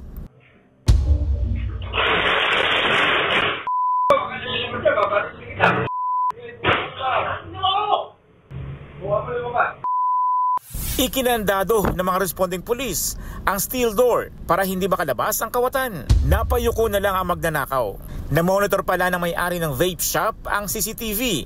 Kaya niya nakita ang kawatan. Agad siyang nakapagsumbong sa mga pulis. Tiyempo namang may nagpapatrolya sa lugar. So na-timingan ng may-ari na merong mga nagruronda. Yun, pinara niya, tapos hinintay lang nila ito lumabas. So for safety reason, hindi nila pinasok agad. Para makita din kung armado itong tao o hindi. Agad na aresto ang 61 anyos na suspect na isang mais vendor. Dati na rin daw itong nakulong dahil sa pagnanakaw. Labis-labis naman ang pagsisisi ng suspect sa nagawa. Kailangan niya lang daw talaga ng pera. May sakit po ako sa puso. Nagtitinda po ako ng mesa. Halos naubos na po yung puno ko. Pambayad po ng utang po sa Bombay. Kaya napilitan naman po ako gumawa. Naharap sa kasong robbery ang suspect. Nagbabalita mula sa Frontline. Hannibal Talete, News 5. Sa pool sa CCTV, ang isang lalaking nagnakaw ng mga cellphone sa apartment sa Maynila. Tinangkari ng suspect na looban ng isang tindahan. Nasa Frontline ang balitang yan, si Nina Ompauco. Hindi mapakali ang lalaking ito habang tinatangkang buksan ang isang tindahan sa apartment sa Baseco Compound sa Maynila. Nang mabigo siya, umakyat siya sa hagdan papunta sa mga paupahang kwarto. Muling makikita ang suspect sa taas. Mapapansing may hawak na siyang 2 cellphone. Tinangay niya yan mula sa mga tenant. Nagnakaw din umano ang suspect ng 1,000 piso. Tumanggi magpa-interview sa harap ng kamera ang biktima.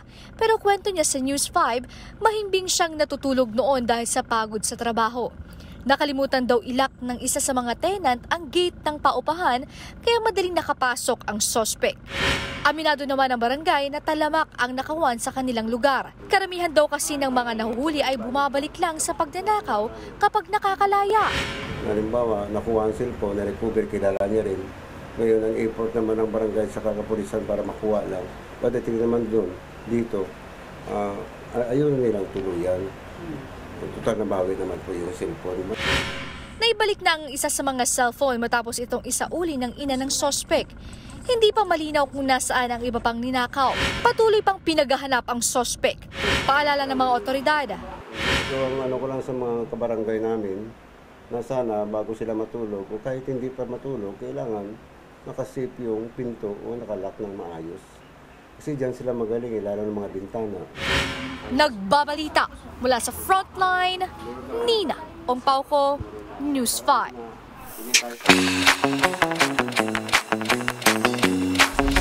Usapang commuter, ulit tayo. Balikan natin sa Makati City Traffic, Tito Mondi, para sa mga bagong biyahe ng bus doon. Tito Mondi, marami na bang sumasakay dyan ngayon? Mas marami ka sa kanina.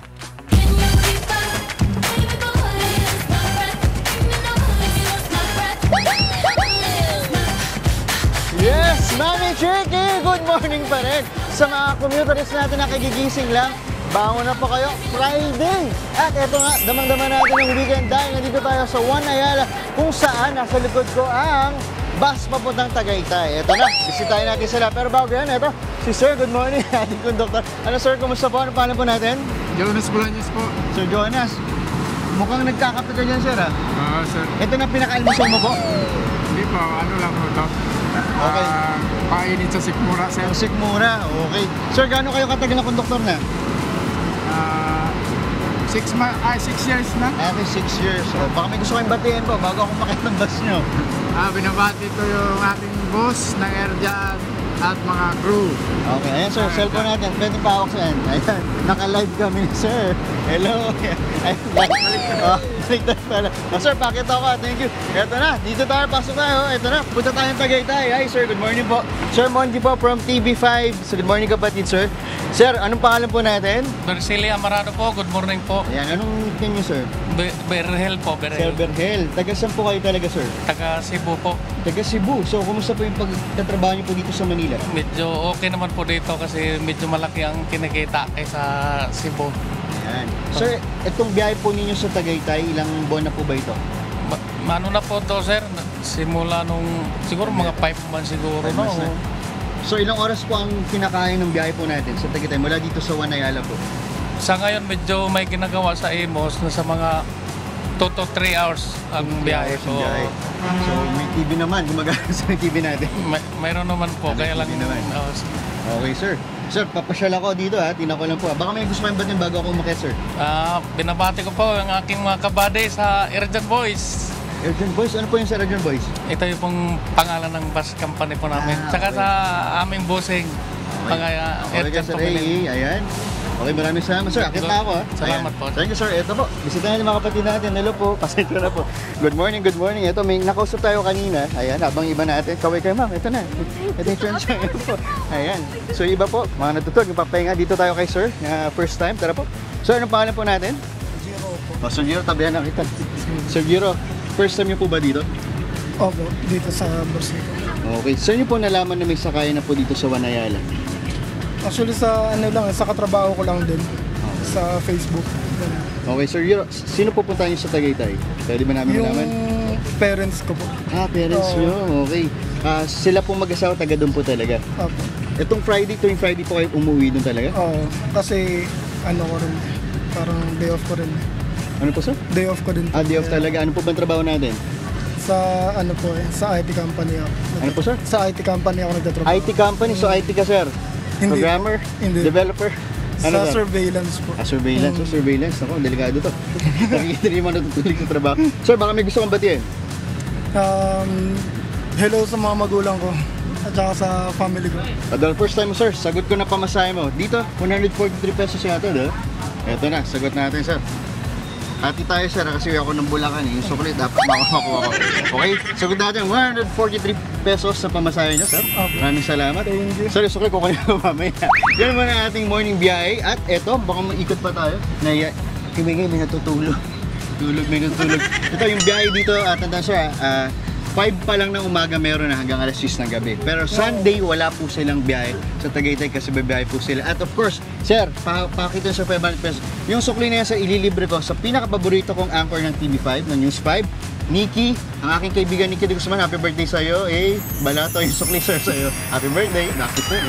Thank you, sir.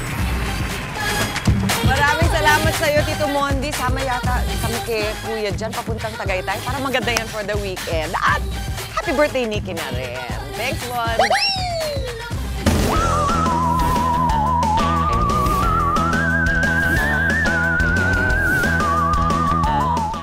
Good morning kapatid! Lalo na po sa mga naghahanda sa trabaho at eskwela. Pero bago po lumabas ng bahay, silipin na muna natin ang latest update para sa weather today at alamin ang tsansa ng pag-ulan. Kasama pa rin ang ating resident meteorologist, Weather Tito Alvin, na laging may panahon para sa iyo. Tito Alvin? Good morning, Maui, at good morning mga kapatid. Ulat panahon na po tayo ngayong araw ng Biyernes. Mas mababa pa yung ating tsansa ng ulan ngayong umaga, although mas maula po yung ating panahon. Possible yung ating mga isolated o mga localized na pag-ulan lamang mamayang hapon at gabi. Pero ngayong weekend, lalong-lalo na sa linggo, mas madadagdagan po yung ating mga pag-ulan sa Metro Manila dahil meron tayong tumatawid na bagyo sa ating kalupaan. Yan po ang Bagyong Ramil na binabantayan natin sa ngayon. Yan po ay huling namata ng pag-asa sa lying around 1,145 kilometers east ng southeastern Luzon at may taglay na lakas na hangin umabot sa 45 kilometers per hour. Malapit sa gitna At kung minsan may mga pagbugsong umabot sa 55 km per hour. Ito po ay patuloy na kumikilos pa west-northwest at tumutungo nga at tinutumbok ito pong malaking bahagi ng Luzon. Yan po ay posibleng maglandfall sa ating bansa ngayong papasok na weekend. Dahil babaybayan o didikit dito sa areas ng Bicol Region, mula ngayon hanggang bukas, meron tayong inaasang mga katamtaman at kung minsan malalakas sa pagulan sa mga areas ng Quezon, Camarines Norte, Camarines Sur, Catanduanes, Albay, Sorsogon, kasama na po dyan ang Northern Samar. Pero bukas, mas madadagdagan pa po or sa darating na linggo, mas madadagdagan pa po yung ating mga pagulan dahil ito ang binabantayan nating Bagyong Ramil ay tatawid dito sa itaas na bahagi ng Bicol Region patungo dito sa Central Luzon at Northern Luzon. So yung ating mga pagulan yan ay mas mararamdaman natin ngayong Sabado, lalong-lalo na sa linggo. Sa malaking bahagi na po yan ng Luzon, kasama po dyan ang areas ng Visayas. At posibleng sa darating na Lunes, yan po ay nandito na sa may West Philippine Sea. Kasabay po ng pagtawid niyan, lalakas naman yung ating northeasterly na hangin at maaari pong magtuloy-tuloy na yan sa mga susunod na araw at maaari na din pong magsimula yung ating panahon ng amihan. Kaya again, ngayon pa lamang, mag-ingat po tayo sa mga magiging posibleng epekto, lalong-lalo na sa pag-ulan sa pagtawid nitong Bagyong Ramil sa ating bansa. At yan po muna latest sa ating lagay na panahon. Ngayong Biyernes ng umaga, muli ako po ang inyong weather, Tito Alvin, na lagi may panahon para sa iyo. Maraming salamat, Tito Alvin. At mamaya po, abangan, grupo ng mga magnanakaw tinangay ang bag ng customer ng coffee shop. Sa TikTok, from Boracay to studio. Let's group 2, 5, 6, 7, 8. At mamaya po sa health check, alamin natin straight sa ating resident morning doctor na si Doc Richard. Viral slimming patches, nakakapayat nga ba talaga? Huwag po kayong aalis, mga kapatid. Magbabalik pa po ang inyong paboritong morning kasalo. Ito ang Good Morning Kapatid!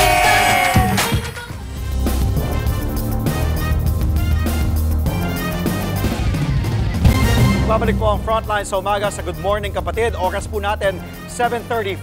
Kakapasok lang po na balita ni Yanik. Nag-magnitude 6.2 na lindol ang General Luna sa Surigao del Norte kaninang 7:03 ng umaga. Naitala ang epicenter ng lindol, Timog Silangan ng General Luna. Nangyari po ang pagyanig kaninang pasado alas 7. Ayon sa PHIVOX, naramdaman yan sa Cabadbaran City, Agusan del Norte, Surigao City at sa ilang lugar sa Southern Leyte. Posible raw ang pinsala dahil sa lindol. Nagbabala rin ang PHIVOX sa posibleng aftershocks. Sugatan ang isang lalaki sa Julita, Leyte matapos tagain ng kanyang kuya dahil daw sa away sa lupa. Base sa investigasyon, nagbibisikleta ang biktimang si alias Ray papunta sa kanilang bahay nang abangan ng kuya niyang si alias Ronald. Nagpang-abot ang dalawa hanggang sa tagain ng suspect ang biktima sa iba't ibang bahagi ng katawan. Nagpapagaling na sa ospital ang biktima. Arestado naman ang suspect na mahaharap sa reklamong frustrated murder. Sa pool sa CCTV kung paano natangayan ng bag ang isang babaeng customer sa coffee shop sa Cainta, Rizal. Pinalibutan pa ng mga kawatan ang biktima bago nakawan. Nasa frontline ang balitang yan, Simon Guaves. Kuha sa CCTV ng coffee shop na ito sa Cainta, Rizal ang mga nakatayong yan na animoy mga naghihintay lang na customer. Pero kapansin-pansin na tila hindi mapakali ang mga ito. Hanggang sa sumenyas ng lalaking nakaitim at may pinapalapit. Dito na dumating ang lalaking nakaasul. Pinalibutan ng mga nakatayo ang isang babaeng customer na nakaupo. Maya-maya, dahan-dahan ng kinuha ng lalaking nakaasul ang bag na nasa likod ng babae. Sa isa pang kuha ng CCTV, makikitang magkakasunod na lumabas ang mga kawatan. Nasa 10,000 pisong cash at samot-saring card ang laman ng tinangay na bag. Base sa inisyal na investigasyon ng Cainta Police, malinaw na pananalisi ang modus ng grupo. Syndicated po ito. May mga distraction na ginagawa nila. Kung mapansin nyo, yung babae pumunta doon sa harapan para ma-distract yung possible victim nila. Patuloy ang backtracking ng Cainta Police sa insidente para mahuli ang mga salarin. Maharap sila sa reklamong theft. May mga tinitignan na rin daw silang dati nang nahuli sa parehong modus na kahawig na mga nakuhanan sa CCTV. Babala naman ng mga pulis sa publiko, maging alerto at maingat sa gamit, lalo't madalas umaatake raw ang ganitong grupo sa mga marataong lugar, tiyempo kapag papalapit na ang Kapaskuhan. Nagbabalita mula sa Frontline, Mon Gualvez, News 5. 7:38 na po mga kapatid. Ayan mga kapatid, sa mga kagigising pa lang, lalo na po sa mga kapatid nating love na love ang Korean culture. Tulad ko po. Annyeong! Annyeong! Sa mga gustong gumala po, pa-Korea. Yawn! Matapos nga ang success ng ating biyahe sa Land of the Rising Sun, ready na tayo para sa pagbisita sa Land of the K-Dramas and K-Pop. At kung gusto nyong mapasama sa biyahe pa Korea, tuloy-tuloy lang po ang panonood ng Good Morning Kapatid. Gamit ang QR code na naka-flash sa inyong screen, isend ang inyong original 30-second video na ipinapakita kung gaano kayo ka-passionate at nagmamahal sa South Korean culture. Kasama na rin ang inyong mga detalye. Isang video lang per entry at dapat po kasama po kayo sa video. Dapat. Ang mapipili namin, panalo. Dre, makinig ka ha? Nakikinig ako. Ng all expense paid travel for 4 days sa Korea. At kasama po dyan ang inyong lingkod. Nakikinig ako, sagot mo? Wait lang. Wait lang, ikiklaro namin yung mamaya. Pero kasama po ang inyong lingkod. Ako po si Maui David. Mafe-feature pa sa inyong paboritong morning kasalo ang Good Morning Kapatid. Tama yun, Maui. Nakinig nyo nga po si kapatid na Maui. Mga kapatid, ihanda nyo na po ang videos nyo dahil ilang araw na namin sinasabi yan, Maui, ni Dimples na hanggang October 17. Abay, baka nakalimutan nyo po kung anong petsa na. Ngayon po, hanggang ngayong araw na lang, October 17, Biyernes, na pwede po kayo magpadala ng inyong mga videos, mga entries. Huwag nyo pong kalimutan, nabanggit na nga ni Maui, 30 seconds lang po. 30 segundo lang ang kailangan ng video na ipapadala nyo po habang lumalabas ang QR code na yan. Nakikita po natin sa ilalim ng ating mga screens. Ayan. At sa mga nagtatanong po, anong klaseng videos po nga ba ang pwedeng isend? Nako, maraming options! Para sa pasample. Eto, panoorin po natin. POV, buhay mo, naging K-drama.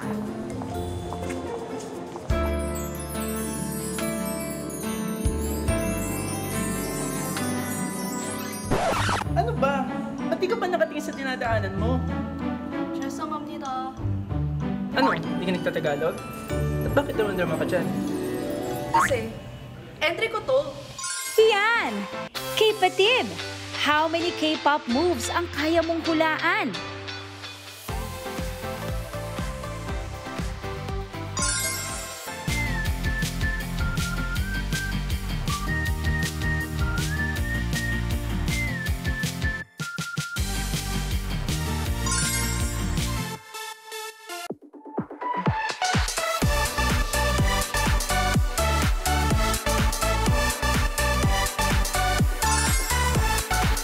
Saya sa South Korea. Galingan mo rin and submit your K-pop dance entry. Watch Good Morning Kapatid at sali na sa Tara na sa Saya sa South Korea. Ako sasali ka, anong entry mo? Anong entry natin? Soda Pop. Soda Pop, paano ba yun? Yung every time I drink up. Diba? Sikat Yung yan. Soda Pop. Wow. Iba yung dating pag ako, parang Macarena. Parang Agibis Ayos to, Agibis. 80s yun ha. Bakit? Panahon mo yun ha? Easy. Nakita nyo naman po, kahit na anong trip ninyo.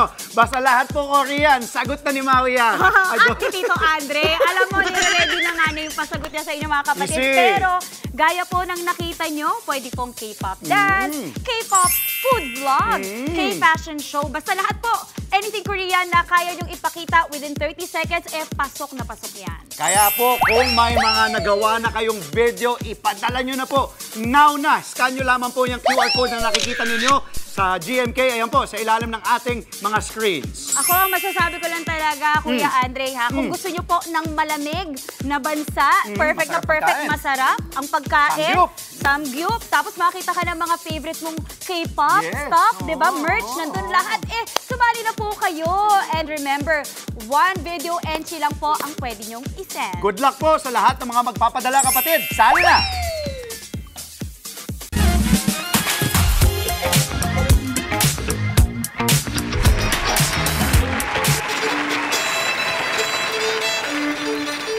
It's time to begin. Now count it in. 5, 6, 7, 8. Hey!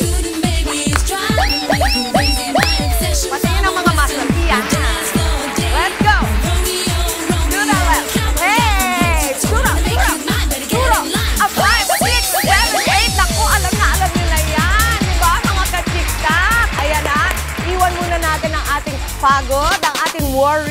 at ang ating stress, pati na rin ang inyong mga walis at kung ano-ano pa yung mga hawak nyo dyan ngayon. Dahil bilang tanda ng pagmamahal natin sa sarili, sasayaw tayo ng walang humpay. Promise yan, ha? Para naman sa sigla.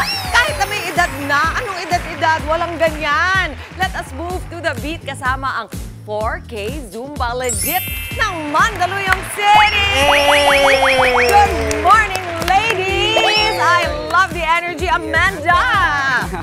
Itong sasawin natin today, naku, alam nila yan, lalo na yung mga mahilig sa TikTok, di ba? Yes. Trending! Ang 5, 6, 7, 8. Actually, parang ano na ito eh, di ba? Parang bumalik na lang. Naalala mo nung mga Throwback, 12 years, yes. Throwback, mga 12 years old tayo. Umuha na ka na lang ng umuha, di ba, Amanda? I'm sure naalala nyo rin to, pero yung mga Gen Z, alam na dito, nila ito kasi sumikat ito sa Boracay, di ba? Pati yung mga staff nila, aba, nagsasasayaw doon, di ba? So game, ituro natin sa kanila, okay? Ang ating basic steps, nabigyan na natin sila ng preview kanina. Okay, start tayo doon sa Kembot. Kembot, Kembot, Kembot. Clap, para ka nagbubunot lang, nagtitwist. Di ba, mga ladies? Ayun, o, twist, twist, twist, and clap. Twist, twist, twist, and clap. Next, patingin ang mga muscle dyan. To the right. And left. Yan, na may kasamang sway. Okay, 4 lang yon. Next, eto na yung Barbie move. Barbie! Barbie! Barbie! Basta kahit anong gawin nyo, bigyan nyo lang ng konting balakang. Kasi yun talaga yung pampaliit ng bewang. Diba? So, ilan ito, Amanda? Ilan to? 2 beses. Left and to the right. Okay. Tapos, next is turo. Turo. And turo, na may kasamang ganyan, umaakyat yung paa. And 5, 6, 7, 8. Yung parang yung laso, yung parang kayo nangangabayo, di ba? Ganon. Okay. Next step, very easy. Here lang. 2, 3, and 4. Single, single, double. Yan. Single, double. Okay. And one more step. Ito paulit-ulit lang. Ay, pero pakita natin yung ating V-step. Yan, di ba? Nang may kasamang arms. Naku, napakadadali na ating mga step, Mami, kaya siguradong makakasabay kayo today, okay? Alright? Are you ready? DJ, let's hit it from the top! Here. Patingin lang. 1, 5, 6, 7, let's go! Hip, hip, and clap. Let's go. Yan. Barbie, where are you? Ito na, turo, turo. Yes. A 5, 6, 7, 8. Hey, hey. And single, single, double. Single, single, double. How are you? Woo! Sige pa. Lakihan pa. Ready? We will do chorus again. And kembot, kembot, and clap. Yes. Go, mga girls. Woo! Woo! Pati yan, Barbie. Ito talaga Barbie yung tawag. Point, point. And 5, 6, 7, 8. Ito na. Marami pa to. 6 and 5. 4 more. Bigger step, bigger. 3. Coming up with the next step. We will pull, pull, and pull. Single, single, double step. Madali lang ito. Marami pa to. Sige lang, gawin nyo sa mga bahay ninyo. Okay? 2 more. 2. Last. And. Hey! Woo! Hey! Hey! 5, 6, 7, 8. Woo! Itaas ang paa. Ikemot ang bewang. Yes! Let's go! Alright! Woo! Woo! Hey! Hey! Hey! Sige, magsayo pa kayo! Magsayo pa kayo! Pula na pull, mga mami! Maraming salamat sa inyo! 4K Zumba Legit! Thank you, thank you! Woo! Woo! Woo! Woo! Alright! Hey! Hiningal ba kayo? Diba? Ako hiningal. Kayo hiningal. Kayang-kaya. Hiningal, pero kayang-kaya. Diba? Ang gaganda. Ayan. At dahil nakisayaw kayo sa amin, mga ladies, mag-uwi kayo mamaya ng N+ Gold. Ganda na pagmamahal. Naku, best yan with proper exercise and diet. Thank you so much. Amanda, maraming salamat. Sige na, mabilis sa bati. President namin, Tesha Maglaki, at sa kapitan namin, Cap Jaja Jose. Hello! Proud na proud sila, mga Zumba girls sa Mandaluyong until our next TikTok dance. Maraming salamat. Thank you. Keep grooving mo ka TikTok. Let's dance again. Woo! Yes! Pabalik. Kaninong telepathic powers kaya ang mas malakas? Team girls ba? Or team boys? Titignan natin sa ating palarong pampasaya. Huwag po kayong aalis, tuloy-tuloy lang. Happy morning sa pagbabalik na Good Morning Kapatid!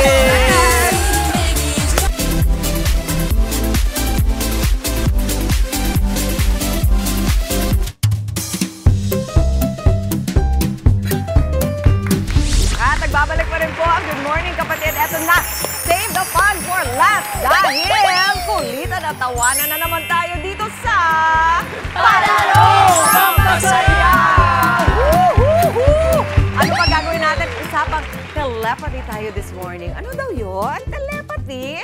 Ito po mga mechanics ha. Siyempre, team boys versus girls na naman tayo. Galit-galit na naman sila. Paano ba ito? Ito po, magbibigay ako ng tig-tatlong salita o grupo ng mga salita sa bawat team. After 3 counts, 3, 2, 1, ganon. Kapag magkakapareho ang pose o action ng interpretation ng mga miyembro nung binigay ko na word, 1 point para sa kanilang team. Okay, kailangan pare-pareho ha. Yan ang telepathy doon. Kailangan huhulain ninyo kung paano aakto yung isa. Yon, ayan. Ang grupo na may pinakamaraming puntos, ang mga girls ba? Sila ba yon? Yan ang mananalo. Alam nyo na ha? Okay, kayo sa mga... Oh, ito. Sige. Meron tayong pa-sample para rin sa iyo sa inyong mga tahanan. Ganito ha. So halimbawa, sasabihin ko, lahat kayo, ready? Magkasabi ko ng word, hintay kayo. 3, 2, 1. Okay? Driving. Isip muna. Ang kulit. Isip muna. Disqualified. Driving. It's 3, 2, 1, go! Oh, naku, isang kamay lang yun nandun. Para medyo okay. Diba, ngayon na kayo magkamali dahil sample pa lang yun. Mukhang tumama ang mga boys. May kumakami. Sample pa lang yun. Sample pa lang. So, kailangan pareho. Okay. O, ready na ba kayo? Sino ba uunahin natin? Ano ba, ladies first or gentlemen first? Saan kayo? Mapauna na tayo sa mga ladies. Sige pwede. Okay? Kasi isa-isa po ito. Sige po. Alright? O, ito, totoo na to, ha? Ito, for the points na to. So, hintayin ninyo. I will give you time to think about it. Ready? And walang tinginan. Walang bulungan. Walang bulungan.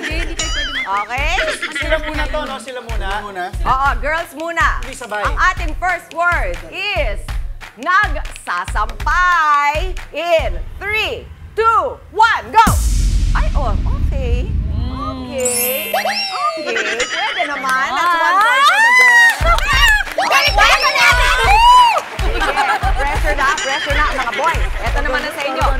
Wait for the count, ha? Pero pose lang, di ba? Pose lang. Action. Action. Ay, ang galing ko. Marami sila, mama. More chances of losing. Ready? Ito naman, sinabing pose. Kaya pose lang. The word is angel pose. In 3, 2, 1, go! Ay, kumagalaw ito! Hindi naman kumagalaw! Okay. Oo nga. Sige, ibigay na natin para lang ngayon. Okay?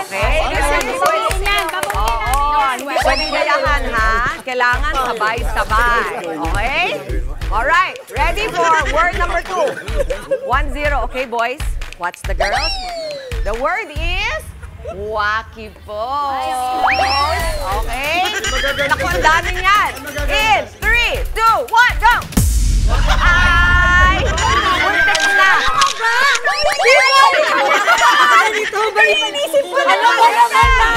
Pati nung opening, pinanggit mo yung dimples. Ready? And ready, boys? Wacky pose! 3, 2, 1! Wacky pose! 3, 2, 1! Go! Wacky pose! O, tinan yun. Hindi na nila kaya. Okay. Walang nanalo sa wacky pose. Okay, next word. Balik tayo. Kayo, ate, pinagtatawanan niyo yung mga babae. Oo nga. Game. Next word. 1-all, ha? Girls, nilalamig. In 3, 2, 1, go! Perfect. That's 2-1. Let's go, boys. The word is heart sign. Heart sign. In 3, tingin sa harap. 3, 2, 1, heart sign.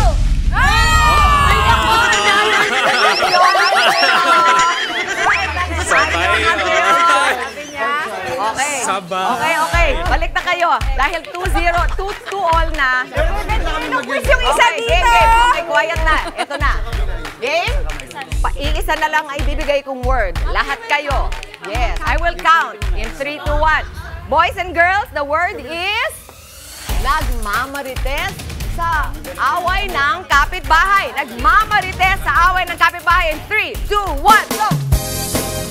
Anong ginagawa? Maui! Ang magandang boy! Teka! Yung mga lalaki pa rin mga nangikinig. And the winner is...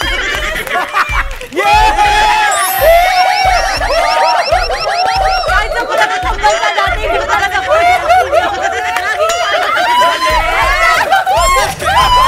Ang galing! Go, go, go! Tumiwala! Sige na, dito. Dok, kay Maui ka, kay Maui. Ay, damihan! Ito muna, tapos ito, damihan ka. Ito naman lahat na. May voice yan. Hindi mamaya ka mag-ano. Iba naman. Sige na. Okay. Ans, pakita mo to, awardee ka, di ba? Okay. Ito naman, damihan to. Teka lang, gaganti ako. Gusto mo ako na eh. Si Doc. Parang gusto yung kakampi. That's a mata. Okay, guys. Okay. Congratulations mga boys. Ayan, magagapos. Kaya daw siya maawin sa nanay. Sige. Next week po, ang mga babae naman ang gagawin. Okay, congratulations guys! Wala kaming pasok sa Lunes. And that is it! Para sa ating Level Up Friday morning. Happy birthday sa ating Frontline Express at Frontline Pilipinas Weekend Anchor, Nikki Negosway! And beyond my best friend, happy birthday! Ayan, 69 days na lang at Pasko na! Tuloy-tuloy naman po sa pag-spread ng good vibes, kapatid! At para sa ating kids, more fun pa tayo dahil susunod na ang Little Princess Sarah at Dog of Flanders! Yes! Tumutok pa rin sa mga weather updates. Pag-ingat po tayo. May bagyo ngayon. Yes, kita-kits pa rin tayo sa Lunes. Happy weekend, everyone! Ingat po. Stay safe, stay healthy. Yan ang paalala ng inyong paboritong kasalo sa umaga, ang... Good Morning, Kapatid!